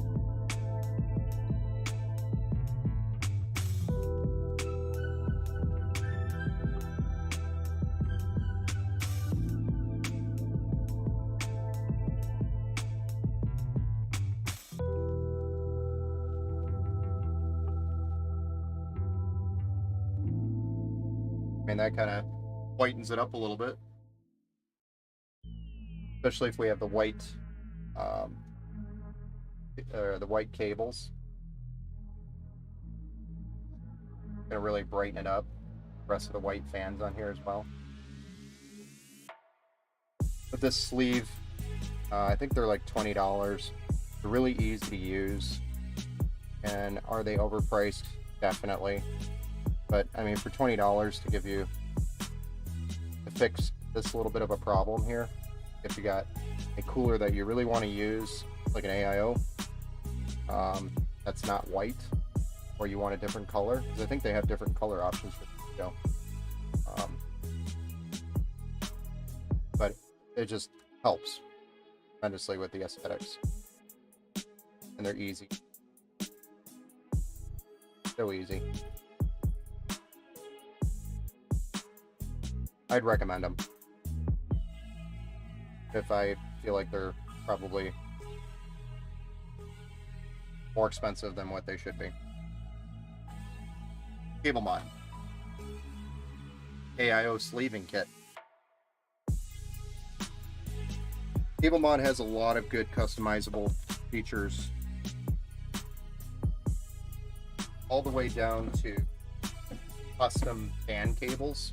If you want white fan cables for your fans, you can get custom fan cables. If you want white USB cables for all your front panel stuff, you can get all that. Easy. But it's not cheap. That's the downside. There we go. We have the AIO installed. Hopefully upside right. One of the next things I'm going to add here is an addressable RGB 5-pin splitter. And this is because we have a significant amount of fans here, and I want to be able to address all of them. So I'm going to be sliding this in here and plugging this one specifically at the top. Top port, the 5-pin or 3-pin 5-volt. Then there's a port on the bottom.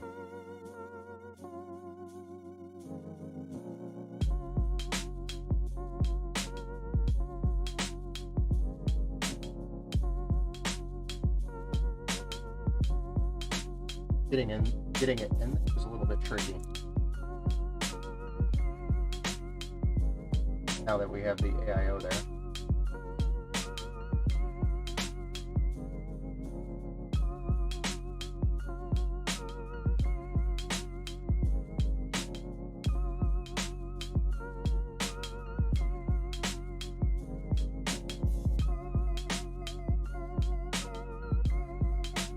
Nope. But we want good cable management so it's clean. You're gonna have to do some weird stuff to get it in there. Okay, that's done. May as well just do the bottom one too, because we have a splitter for the bottom as well. Split those channels up.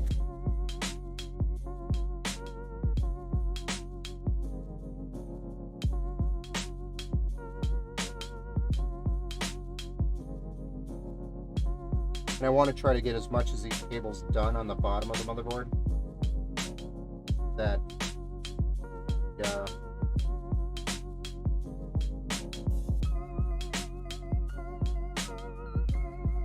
we don't have problems getting to them when the fans are all plugged in.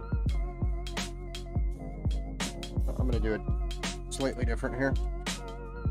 Better.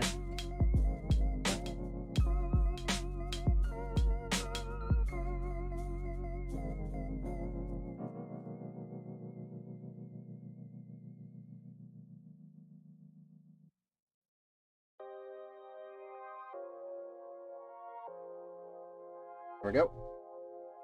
Beautiful. Next, I think there were some cables here that we need to deal with. Came with the AIO. Or not. Regardless, we do have a fan hub for the 3 fans on the CPU, and we plug that into the CPU header so that the CPU header can control the fans.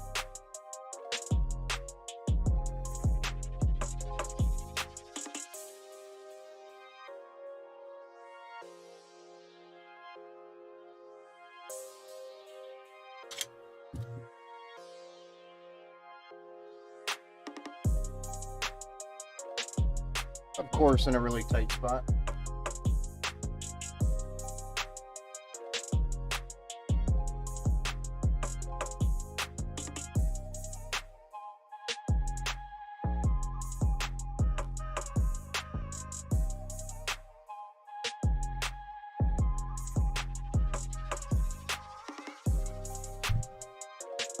You know you're a PC builder when you have surgical pliers to build a PC.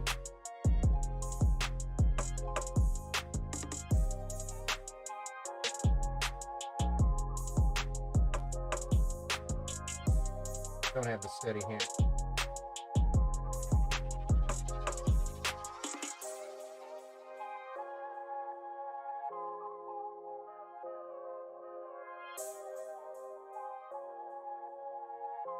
Go. We need that. We do have another 2 more PWM hubs, specifically for the side fans in the bottom. We're gonna get those mounted, or at least plugged in. So again, so when we get the cables plugged in, we don't have a problem with it. We get those fans plugged in, we don't have a problem with the fans being in the way. It's gonna make our lives easier.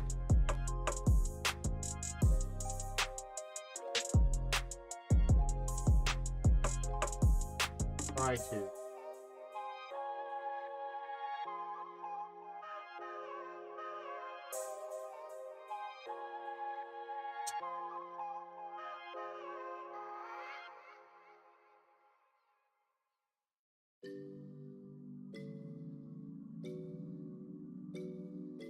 Yes.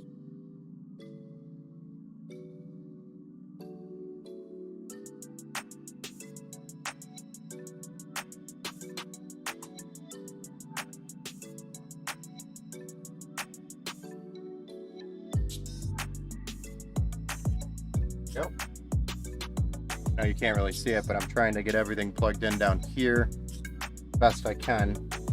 We're gonna have fans here, and they're gonna be slightly in our way, and I don't really want to deal with that. I want to try to get as much plugged in as I can before I get those fans there.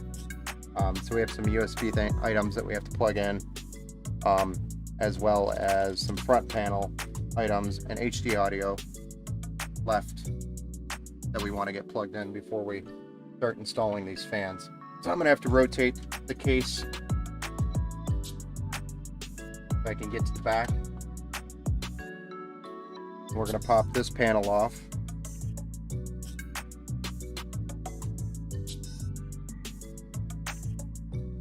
That way we can get a better look at these wires.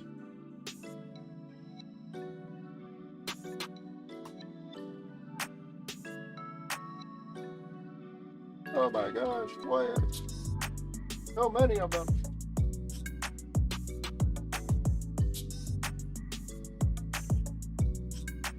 I believe.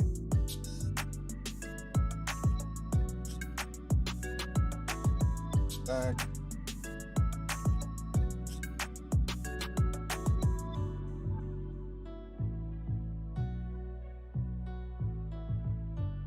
I gotta say, the Evo a lot more cramped than the regular Dynamic.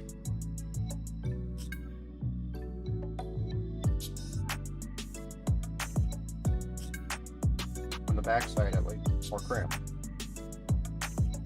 Evo is definitely designed more for your water cooling, not for your back truck. And to give you cables.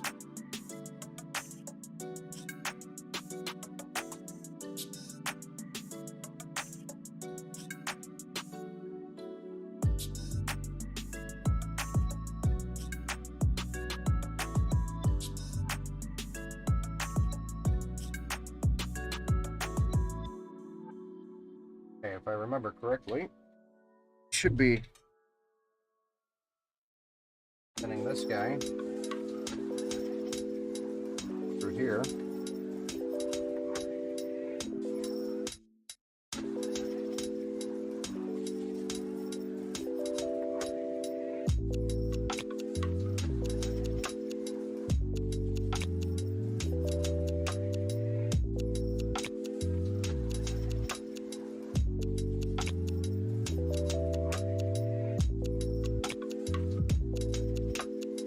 As well as element, which is our USB-C front panel USB.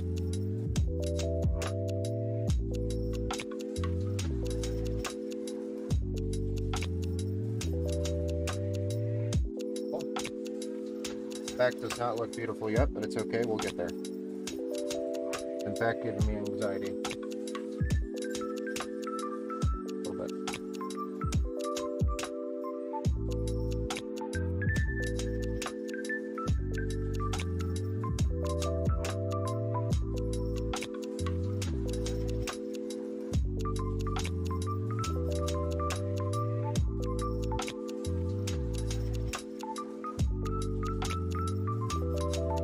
This is USB for the ACE cooler. That's how it's going to communicate with the software. Last piece in APEX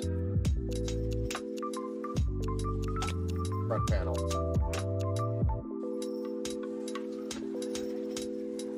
For some reason.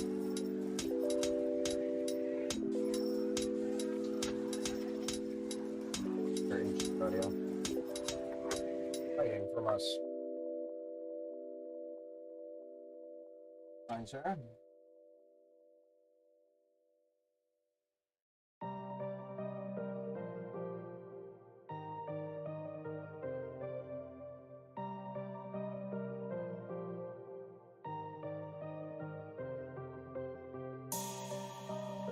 Our front panel.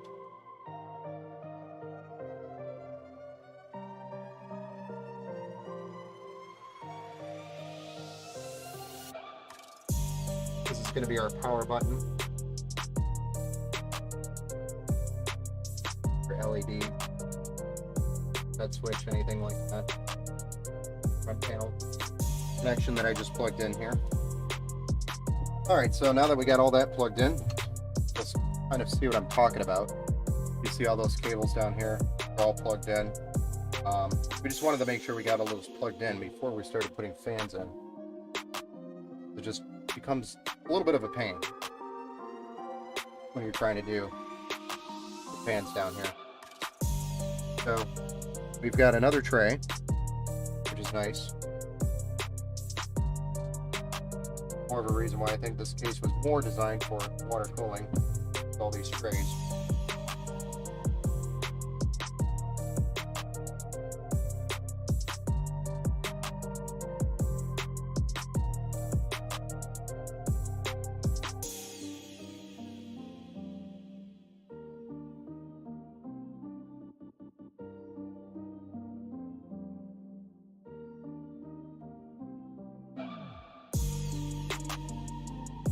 I would think the LCD screen converged, I'm not sure, but I like the looks of the line like this better anyway. Yeah, same here.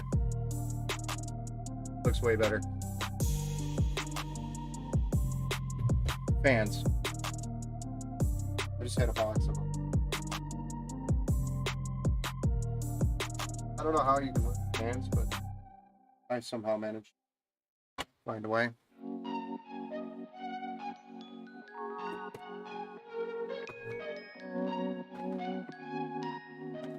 More white fans. Continue and add to the theme. So these ones are actually going to be mounted this way, specifically so the cables can reach the inner of the case, get tucked away and hidden, and also so that they draw air from underneath the case and pull it in as their intake. We want as much intake as we can get.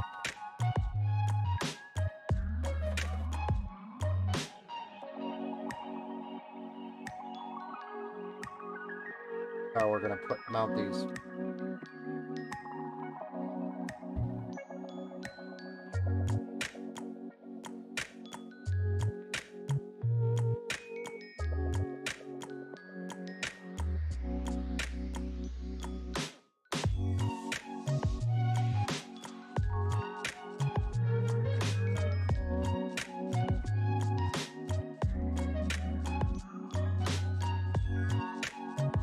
More screws. Now I would like to try to center this up the best I can with the top, so it looks relatively close to the same as the radiator.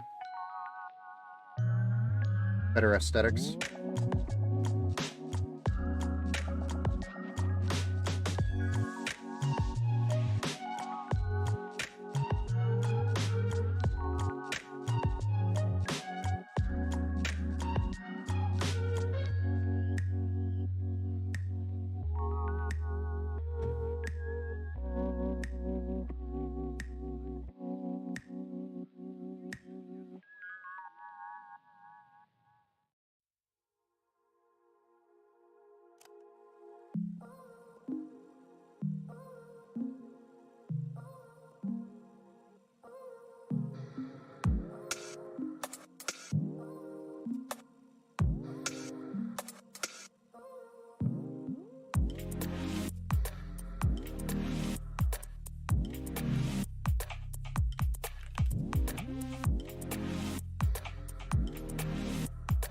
Hey James, Chris Mort from like 2 hours ago. I'm sorry I didn't see your like.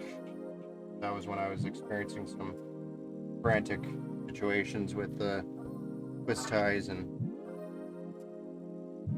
mounting. radiators improperly.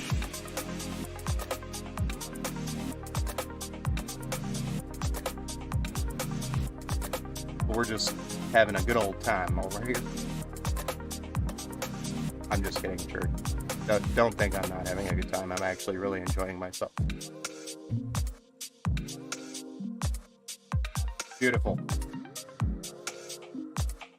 Now we just got to get these cable twist ties undone.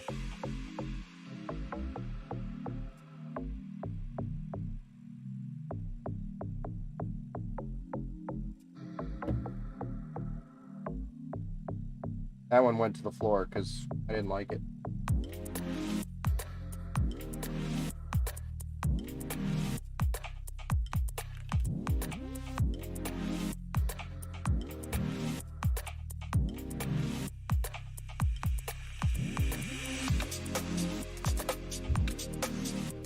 How many people out there could do twist ties that quick?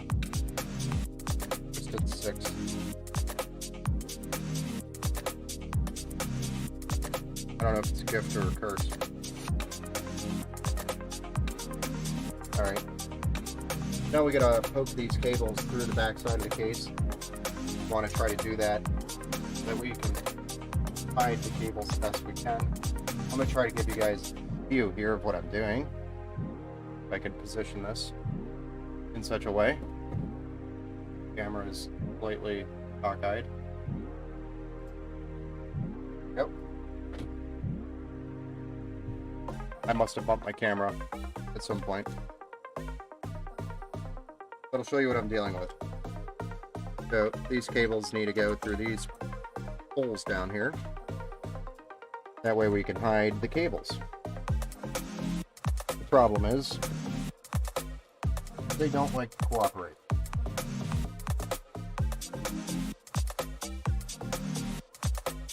Not very well, at least. Then sometimes you grab the wrong cable in the back. You have to fight with yourself a little bit.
There.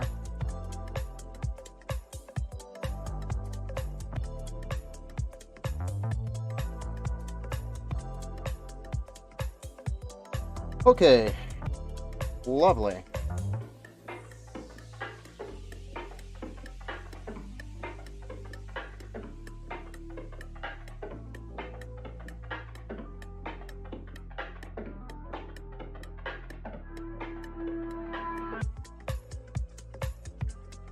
We're gonna have to deal with these wires.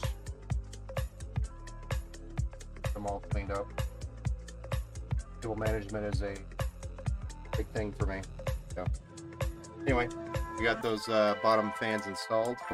Now it's really starting to look like a computer, right?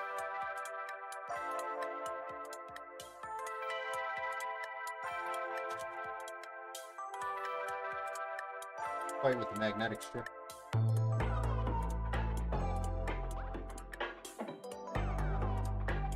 Really? Good deal.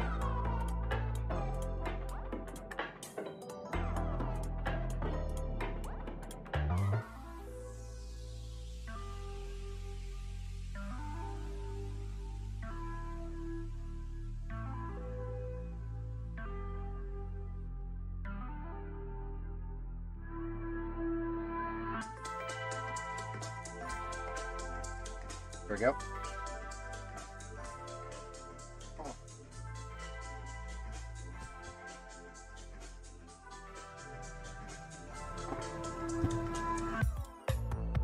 So now our next goal, which it looks like this could pop out as well. We're not going to actually pop that out. There's really no need I see here for us to do that. If we were mounting a radiator with some fans, it may make more sense. But in this case, I think, or in this situation, should I say, so there's no confusion, we're going to mount the fans on this inside, pull the wires through, and we should be able to screw them in without pulling this panel off.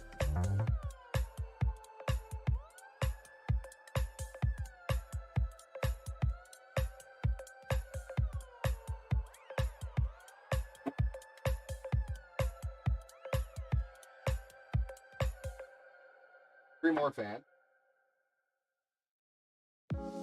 Why the hell not?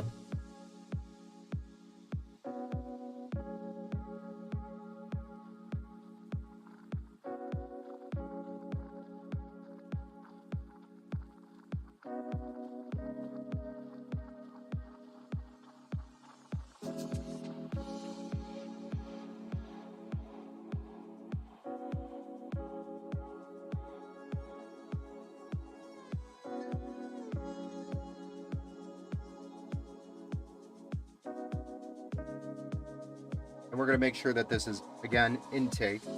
We're going to mount it in such a way that the fan is pulling air into the case, not extracting air, because we want all that fresh air we can get to power through that radiator. I'm just going to set this here. To get the next one, I want to try to line these up in such a way that they're not going to look funny with the radiator currently where it is.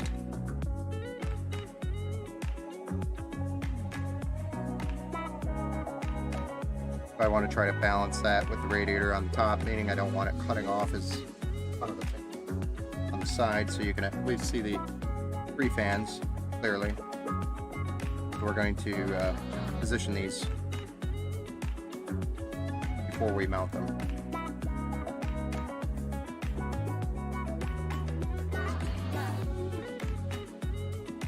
But I'm going to get them started here. Don't have to go with this while we're finagling them.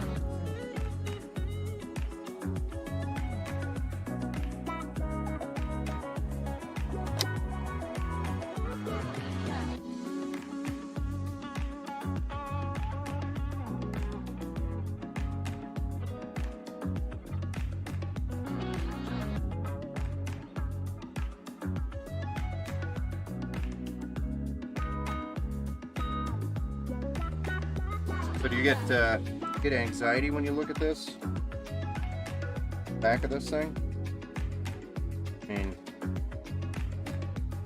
well, who wouldn't? Gonna make another big chunk of time if the wire cable man. So here we want to try to at the same time match the motherboard height. You don't want to go too high because it will impact our view from the radiator on the top. It'll cut off some of the fan. I think regardless of the situation here, we're going to have fan cut off here. There's just not enough space there.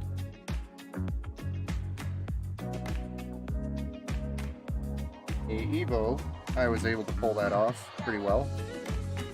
Or not the dynamic, regular dynamic. The regular dynamic, I was able to pull that off pretty well. So, excuse me, is a bit more tricky.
Nah. Gotta fight with a screw at least once.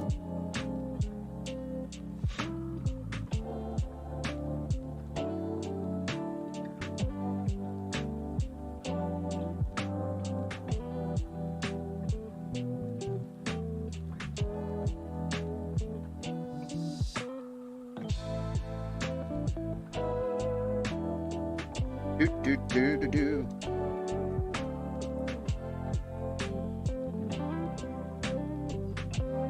Yeah. More cables on the back. That's what we needed. More anxiety. Anxiety levels maximized. Okay. So, now that we got all of the fans installed, I mean,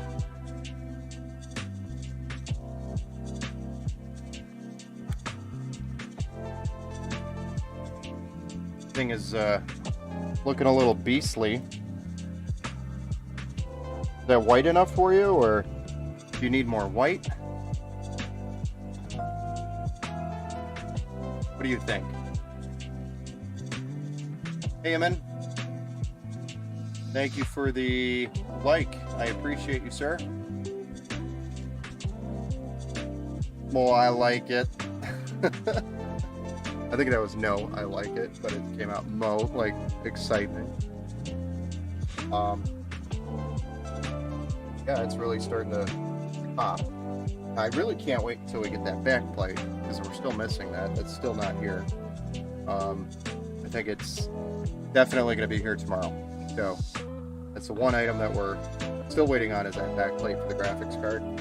And I'm considering something for up here, because this black up here bothers the crap out of me.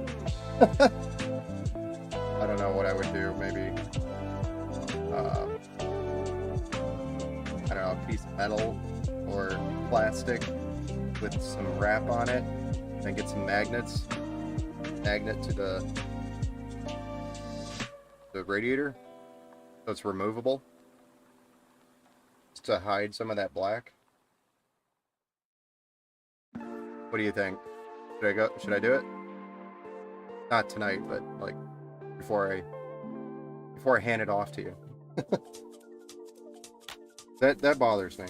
That was the only thing that I was really worried about, is the amount of black that was going to be here. Especially if we're targeting white.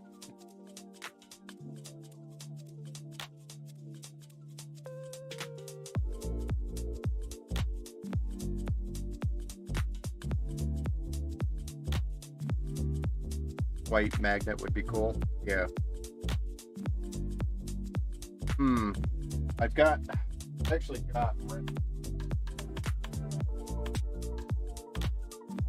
got some wrap here, vinyl wrap. You'll just have to find like a piece of plastic, the magnets, which I can go to the hardware store and get all this, and then just wrap it, because this shouldn't get too hot. Either way, the magnets are going to be there. So yeah, let's do that. Why not?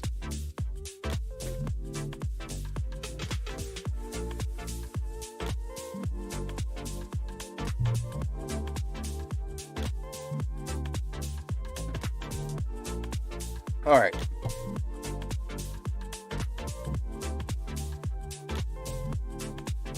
Yeah, I agree.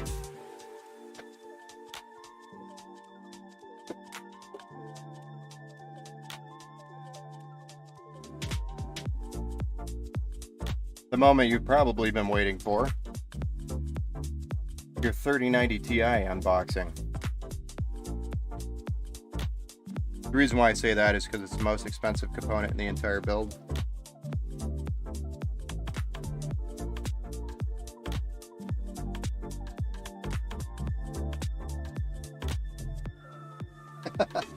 Yes.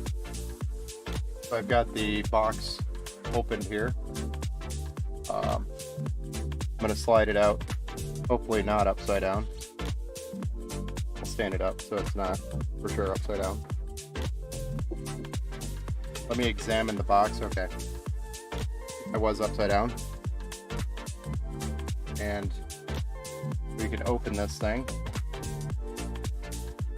Find more styrofoam, of course.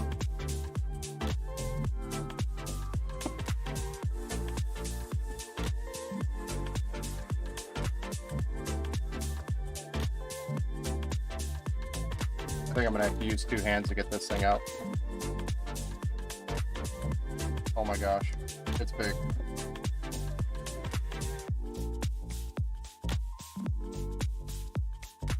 So it's about the same size as your radiator fan sandwich.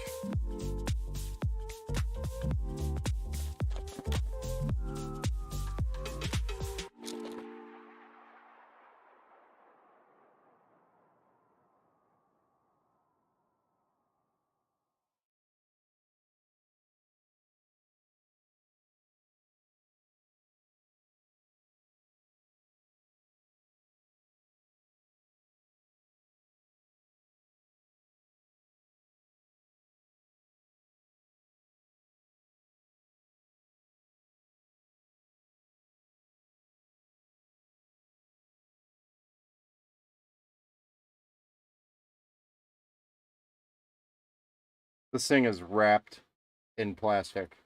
Kind of ridiculous. It's gonna take me a minute here to unwrap this thing.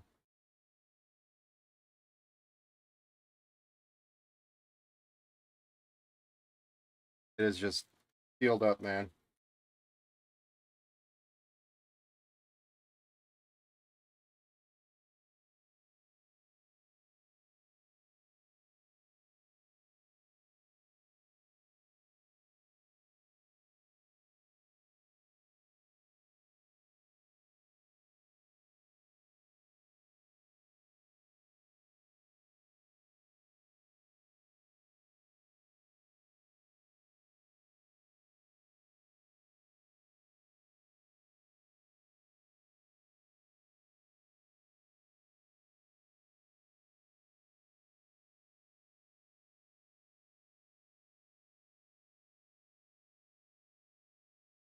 All right, I gotta undo these 2.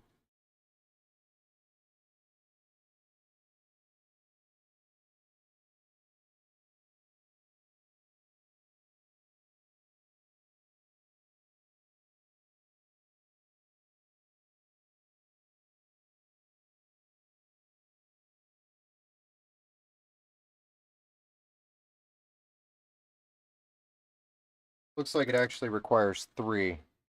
My mistake.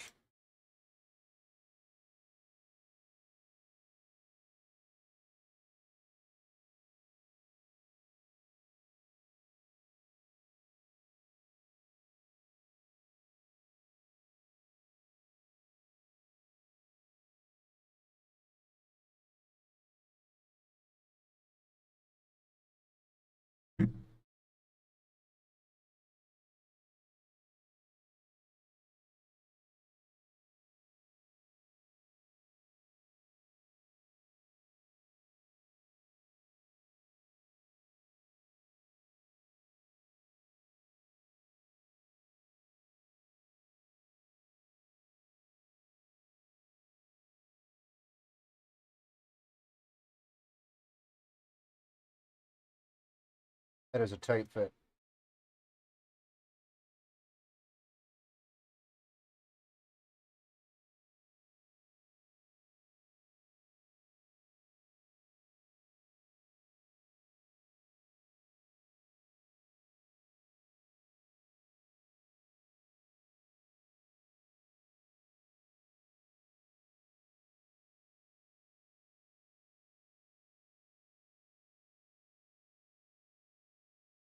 Jeez. That was a tight fit. Very tight fit.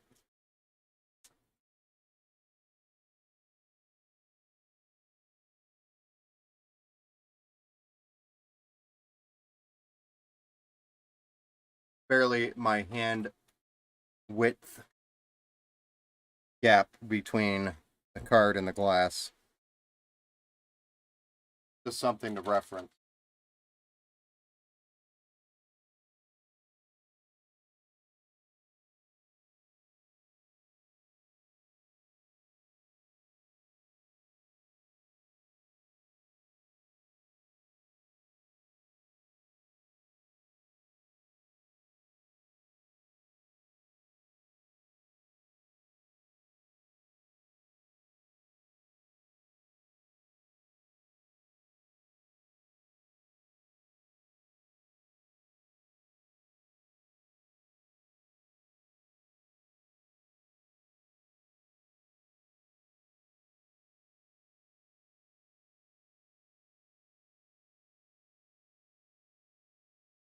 The bracket that I thought came with this thing, not that I think it really needs it, it's honestly got such a beef on it. This bracket specifically goes on the motherboard itself and then clamps to the back of the card and just gives it a little extra support.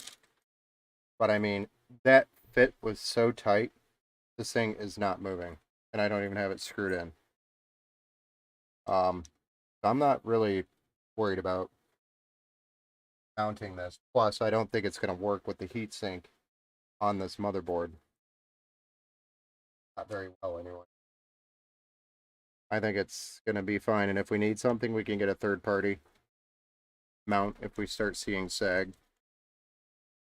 And I don't think there's going to be sag.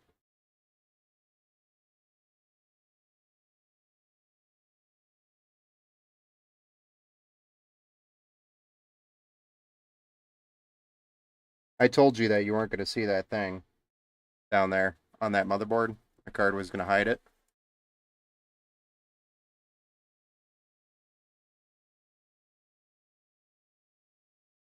Now, normally, in normal cases, builds, we would use white cables for the graphics card, but this is a unique 12-pin connection on the graphics card. I don't know if you can see it. So we have no choice but to use the 12-pin attachment that comes with the card. Finding those modded with cable specific colors is very difficult right now. So we're gonna run, and it's a black cable. So we're gonna run this over here to the side, uniquely, quietly, neatly, the best we can to hide it. But normally we would run 3 nice sleeved cables for them. But instead we have this guy, which is a unique 12-pin connection here. This clips on right here.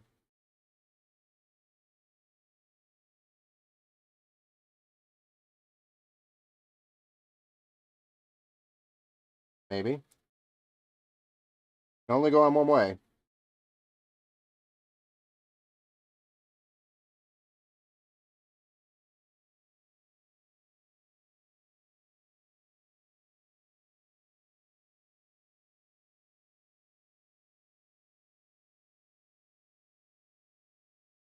There we go. And then I'm just going to quickly tuck them in here the best I can to try to hide these black cables. That just bothers the hell out of me.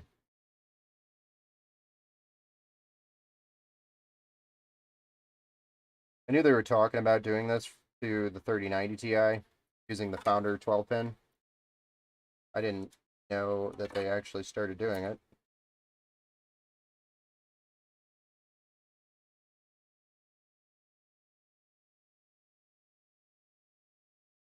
I don't want to stress that cable too much, but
Yes. Check in the box.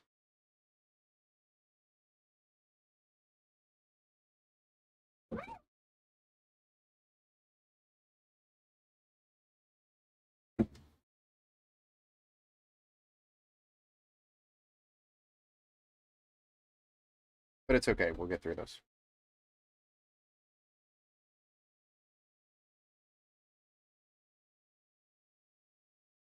Oh, not too bad.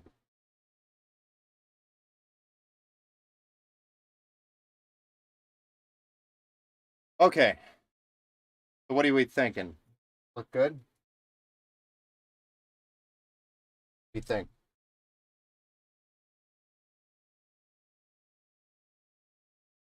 I think we get the power supply cables in, 24 pin, and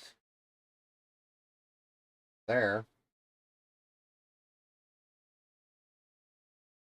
From there, power supply in, cable management, fire it up.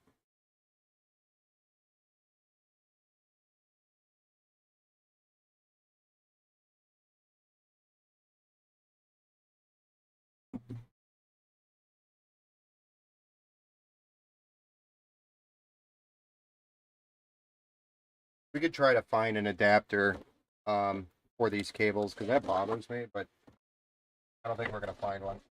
It's not going to be quick to get it here because they're pretty sought after. You could check with Cable Mod, but again, usually with Cable Mod, they don't get here quick.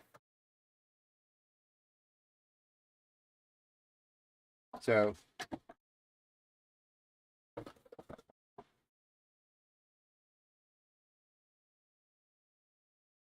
our Cable Mod bag. I believe I specifically ordered these cables for this power supply. These are not extensions, these are cables that will plug directly into the power supply. And we're trying to, if you remember correctly, we were trying to get a hint of red in the build with an accent. So we did go with red and white cables. But remember, your back plate is going to also have red on it, so it's not all white. So the only other thing I could have done is one of these red, one of them white.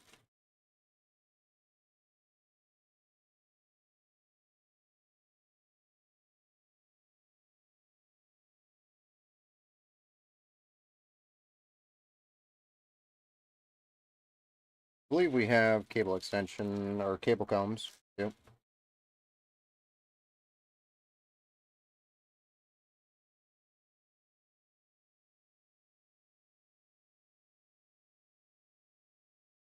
I might just stand this up to do this piece. Gonna make more sense for me to do it.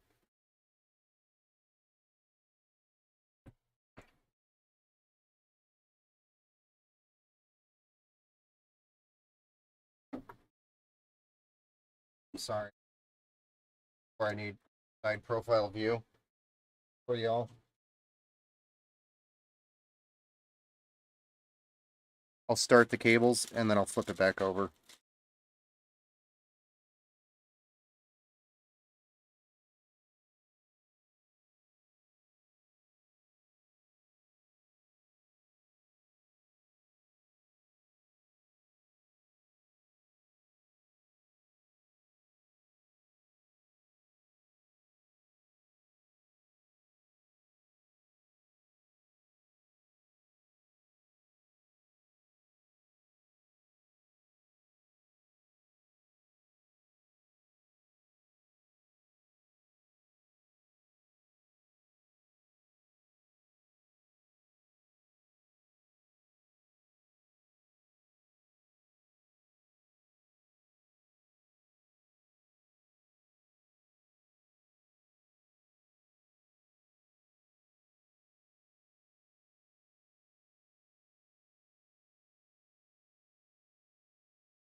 Cables, man.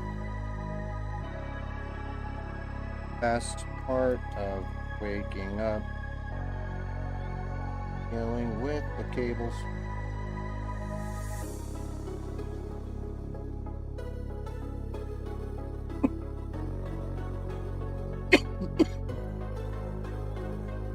Excuse me.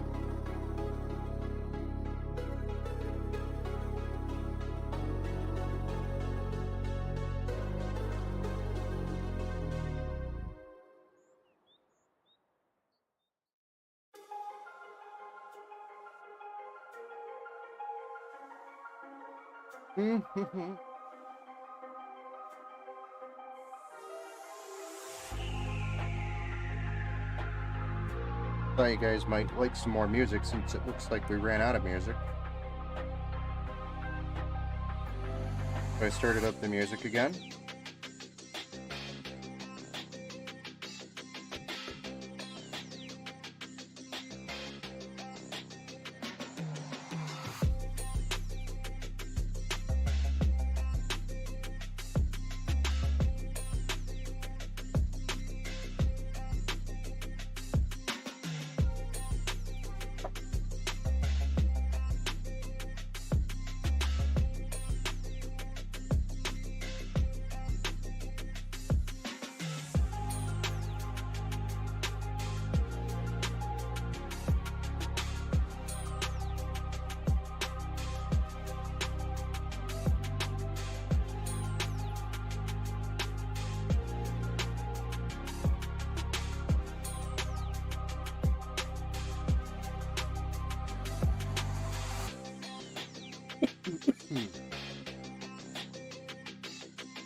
Hitting these 8-pin connections on the power supply you in.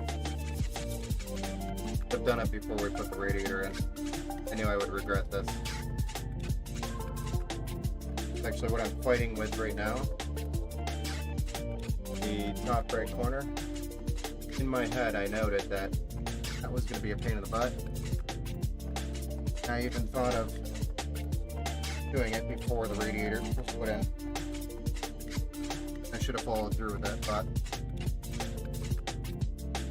I suffered for it.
Now we're doing cable combs on the 24 pin.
You know it's getting late when I run out of stuff to talk about.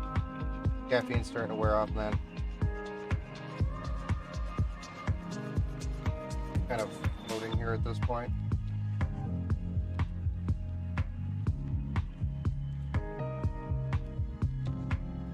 Trying to get this done now at this point.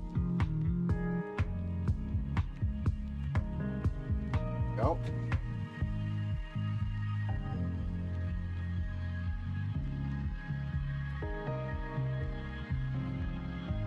Beautiful.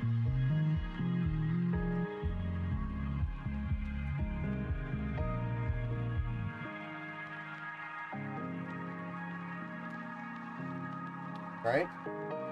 Looks good. Now that the front side is plugged in, I think,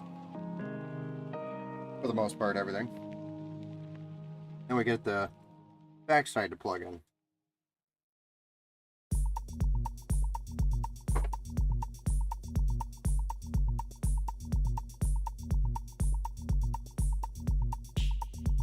Oh boy. So yeah, we got, we're gonna flip this bad boy over and we're gonna get all this stuff on the back side plugged in.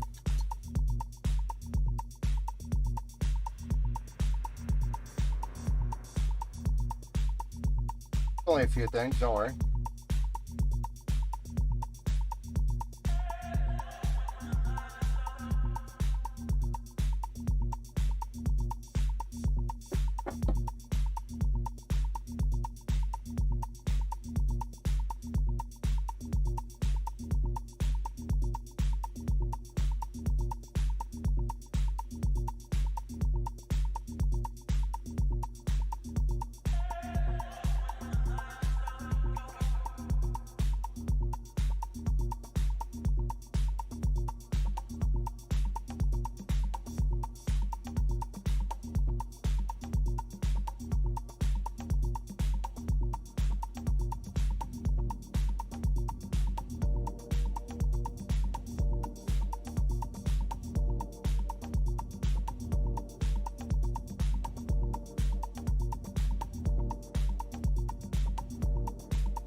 make some sense of it, right?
Righto. Our power supply is going to go right here. I get these needles kind of routed in such a way that they are going to be fine. Not having a power supply sit on them or anything like that.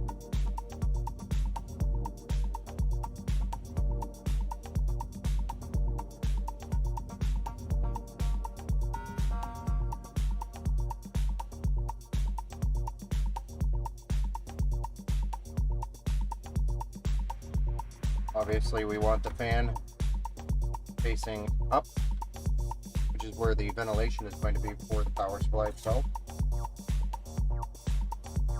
On the side here, that panel has ventilation.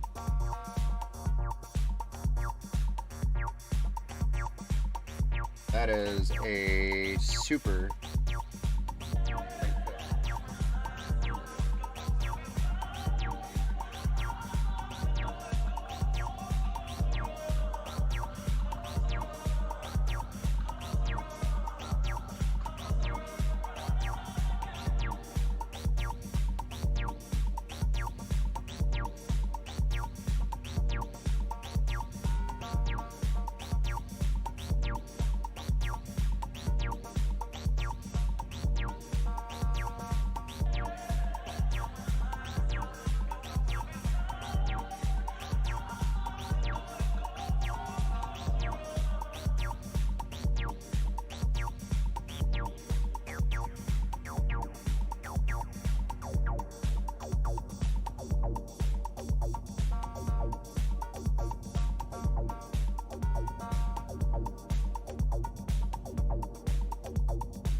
Oh, don't worry about it, man. I'm not at that. I'm honestly not at that point. We honestly just have to get it plugged in at this point. Back here, which is probably going to take another 15-20 minutes. No, it's not too bad. So don't worry about it. I'm not trying to make you feel bad if I'm complaining about it. um, yeah, so far we just have some addressable RGB items to plug in. All of our fan PWN connections need to be plugged in. And then really just the graphics card, the motherboard 24 pin, and the 8 pin CPU power. So there's really not that much left.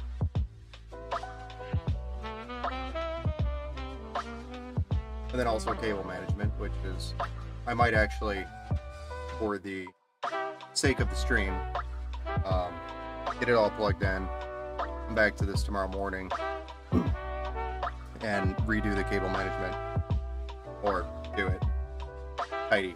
I'm not gonna let it leave messy.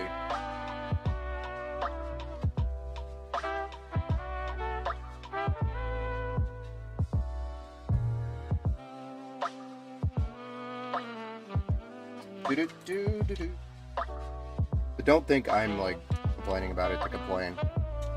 I'm just complaining to complain. Not trying to make you think I'm actually not tired. That's the problem, is I'm not tired, so I'm not gonna go to bed at a reasonable hour or fall asleep at a reasonable hour, and I will struggle with that tomorrow. That's not your problem, that's mine.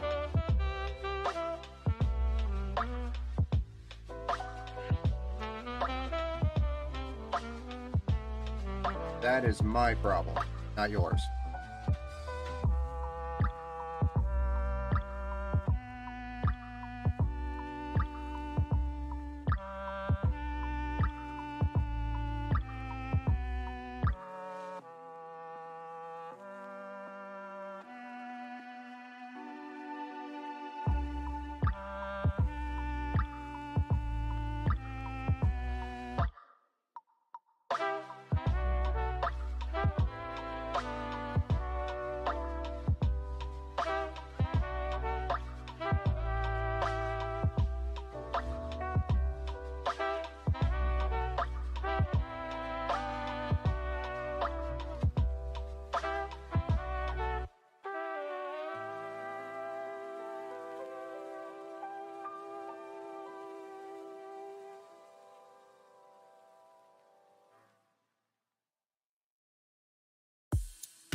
I don't know, she's gonna look pretty damn good.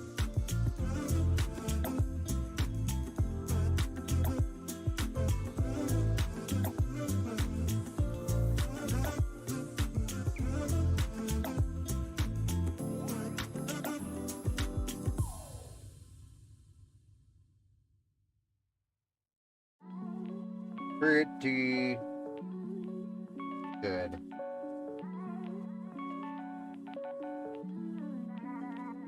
If you ask me.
Once again, this is not your final cable management. I'm going to come back and do it. Way better than this. Clean it up. But I just want to get it powered on for you so you can check it out. Kill the stream. I can go to bed. Saw it through. But he's happy.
Me too. I'm liking it more and more. Awesome.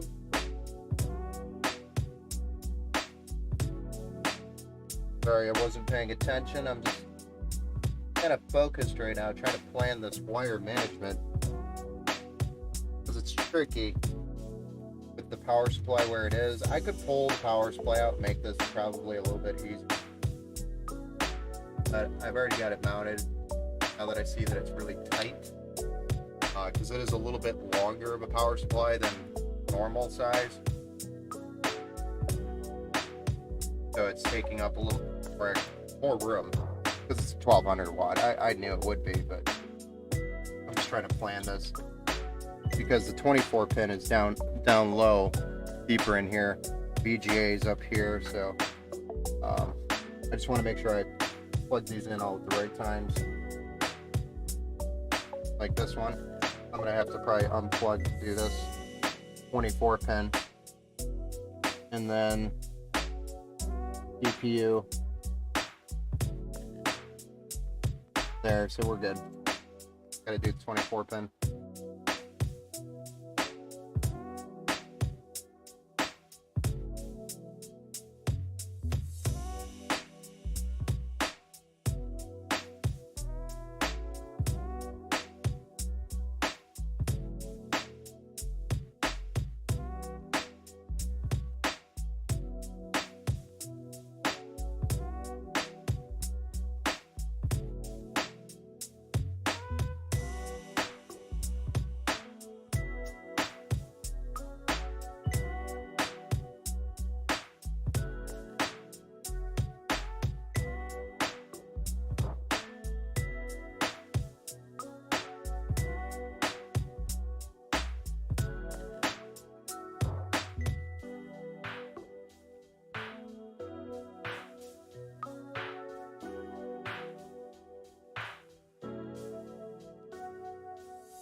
Oh my gosh, that's a lot of cables. That's a lot of cables. Oh boy.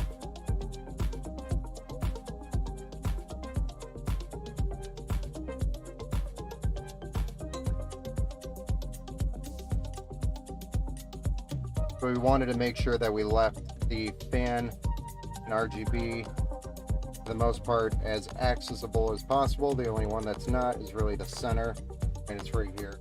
You can dig it out. But again, I'm gonna probably go through here and clean this up a little bit. A lot of it. Best I can. zip tie these up, for example. They're not just balled up. I mean, there's not a lot of space back here, man. It's tight. I'm almost scared to zip tie this stuff up because if we ever have to go back here, it's gonna be a pain to unzip tie it. So I'm gonna see if we could just Velcro some of it and clean it up that way.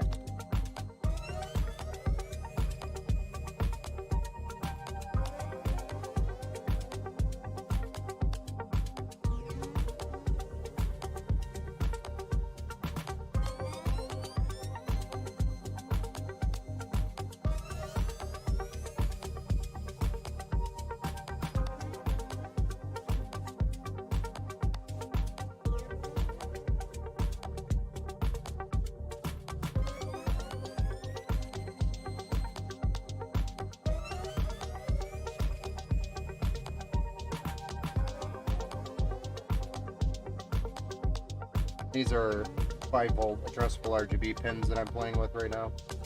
There are 3 pins on them. It sends 5-volt. What's going to manage or make your RGB addressable. Motherboard can control it. Plug directly into the motherboard off these splitters that we plugged in earlier. It's just a way more universal RGB option than having, for example, Epix like DXT has, or Corsair. By Corsair, you have to use only Corsair. That's expensive. Not everybody wants to buy all Corsair products. So this way, it's very dynamic. We can literally run anything we want in here, including custom backplate.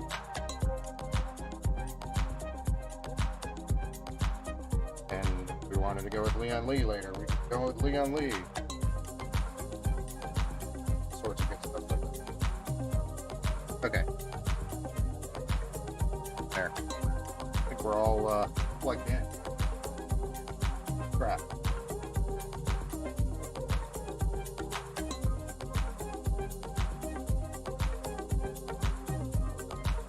Kind of shock, you know, a little bit of shock going on. This one, crap.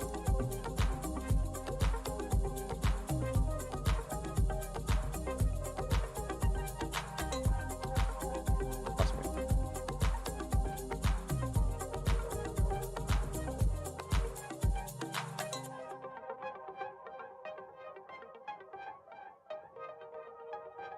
Righto. I mean,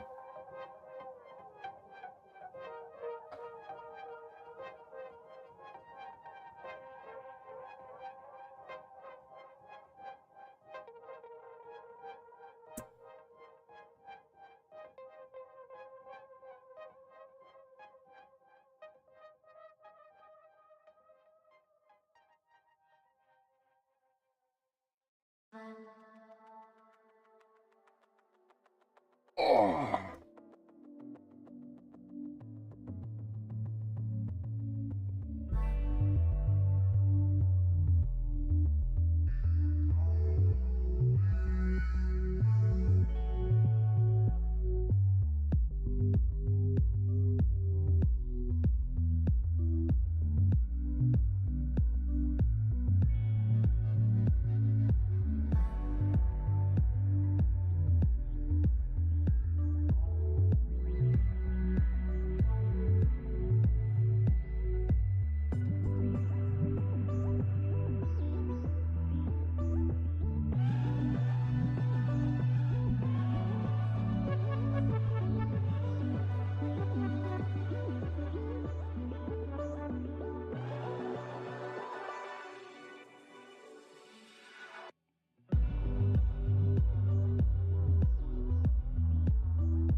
She's heavy, by the way.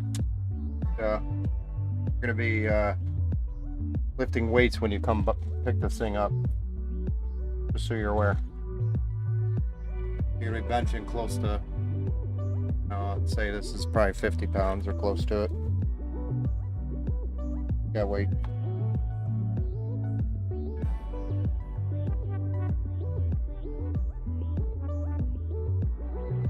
So the only thing I can say about the top is that I didn't account for is the glass does have some white frosting on it around the edges.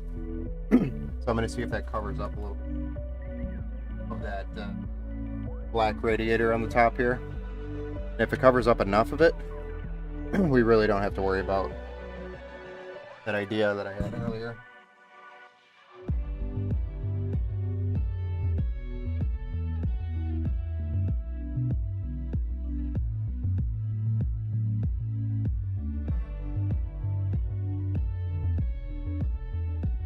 Let's see.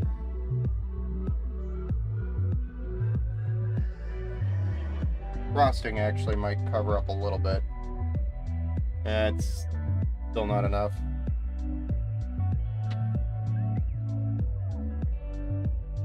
I mean, it doesn't look bad, but I'd like to clean it up a little bit.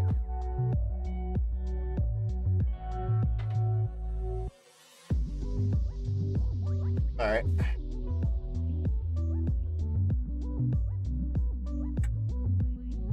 So I think it's the moment we've been waiting for. Don't you agree?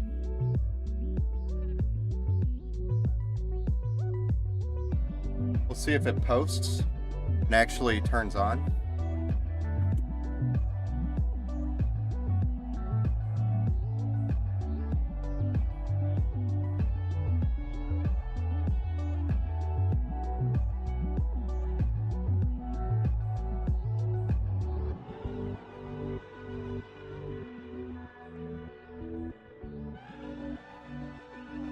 Hey, we got the screen right.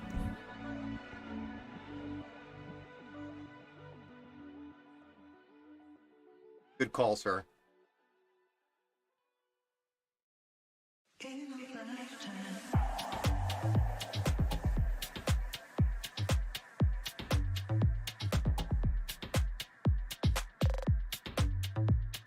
All we're missing is that back plate. Seriously. That'll have a little bit of a RGB strip right here at the top as well. I mean, right now, you got this big black block right here. This is going to be covered by white. You have that white strip back plate. I mean, it's glowing. It's enough to light my face up. I feel like I'm getting a tan over here.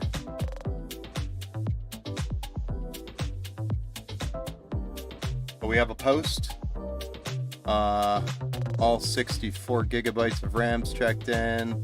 The SSD's checked in. We have a screen, so the video card's obviously doing something. The CPU's obviously working, or we wouldn't be here. Yeah, everything looks like it's there. You don't mind the black cooler, kind of an accent with the screen and other black accents. Yeah, I know, that's what I was kind of thinking as well. But and the only other thing I could do, which I have more of these fans, I have more of these white fans here. But honestly, I think it would look even goofier if we put it like a zebra stripe in there. You'd have white, black, white, black, or white, black, white. It would kind of look, I don't know. Let me know what you think. If you think about it and tell me you want it, I'll make something work. But yeah, she's built. We just have to do Windows, drivers, Windows updates, and then do battle tested phase, which is where we put it through quite a bit of a test. Verify that, number one, the CPU cooler is cooling the way it should be, especially with all the questions that I had. I put it here or there. I think we did fine putting it up here, but I'm gonna probably run a couple of benchmarks on the CPU and really stress test it, make sure it gets hot. Like, I'm gonna push it to like 90 Celsius or hotter, just to make sure that it's really cooking, you know. and to make sure it's cooling the way it should be, and make sure we're not thermal throttling at least at high temperatures. So that way, if you're using it and you're really working it hard, it's not thermal throttling on you. You know for sure it's going to do it. And do you good. Then after the battle tested phase, then honestly, it's just crossing our I's and dotting our T's and packaging it up and letting you know it's ready for pickup. So I'd say we should have this probably ready by Wednesday, for sure, by Wednesday, the latest. So, unless of course that back plate still doesn't show up, but it's supposed to be here tomorrow now. So, we'll see. Cool, man. I'll leave the stream up so you could, take pictures or whatever you want to do. And I'll be taking some better photos for you, and I can send you them as well. Because I want to get pictures of the 3090 Ti that's in here. But, yeah. Wasn't too bad. But 3-ish hours or so. How long is the stream? 3 hours, 27 minutes. Plus some additional time screwing around with the webcam. That wouldn't work. And some other things. Glove malfunctions, twist ties. All these good memories will always be here on YouTube, at least, because Twitch will delete it since I'm not a partner or whatever.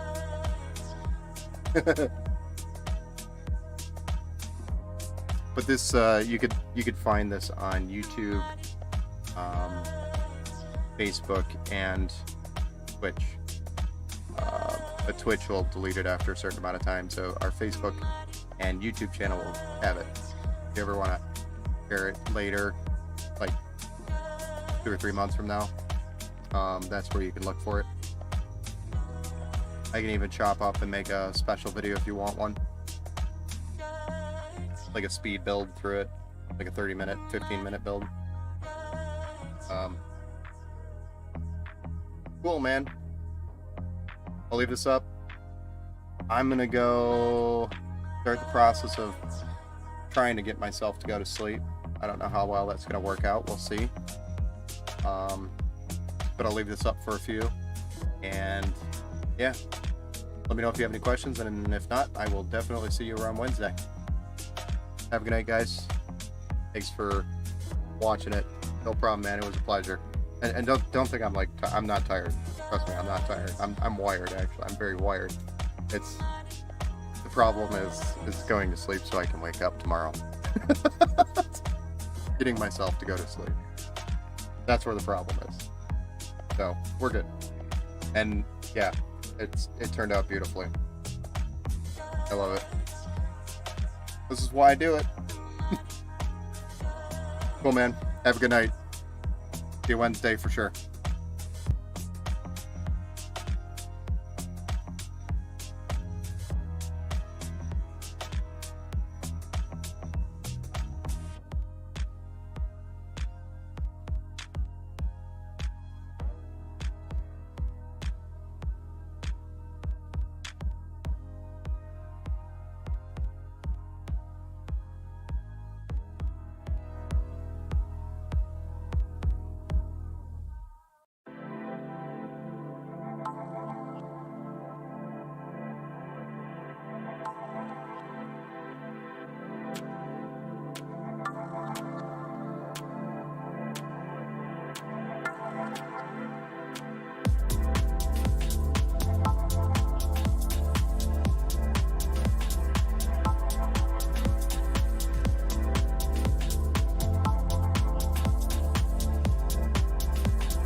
Hey, super very cool guy.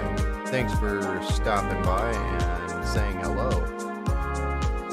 We're actually just wrapping up the stream if you're still on here. I was just leaving it up here for the owner of the build.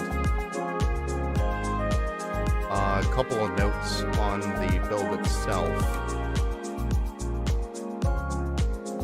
We do have one fan for the rear position that we're going to be adding, as well as a GPU backplate by V1 Tech.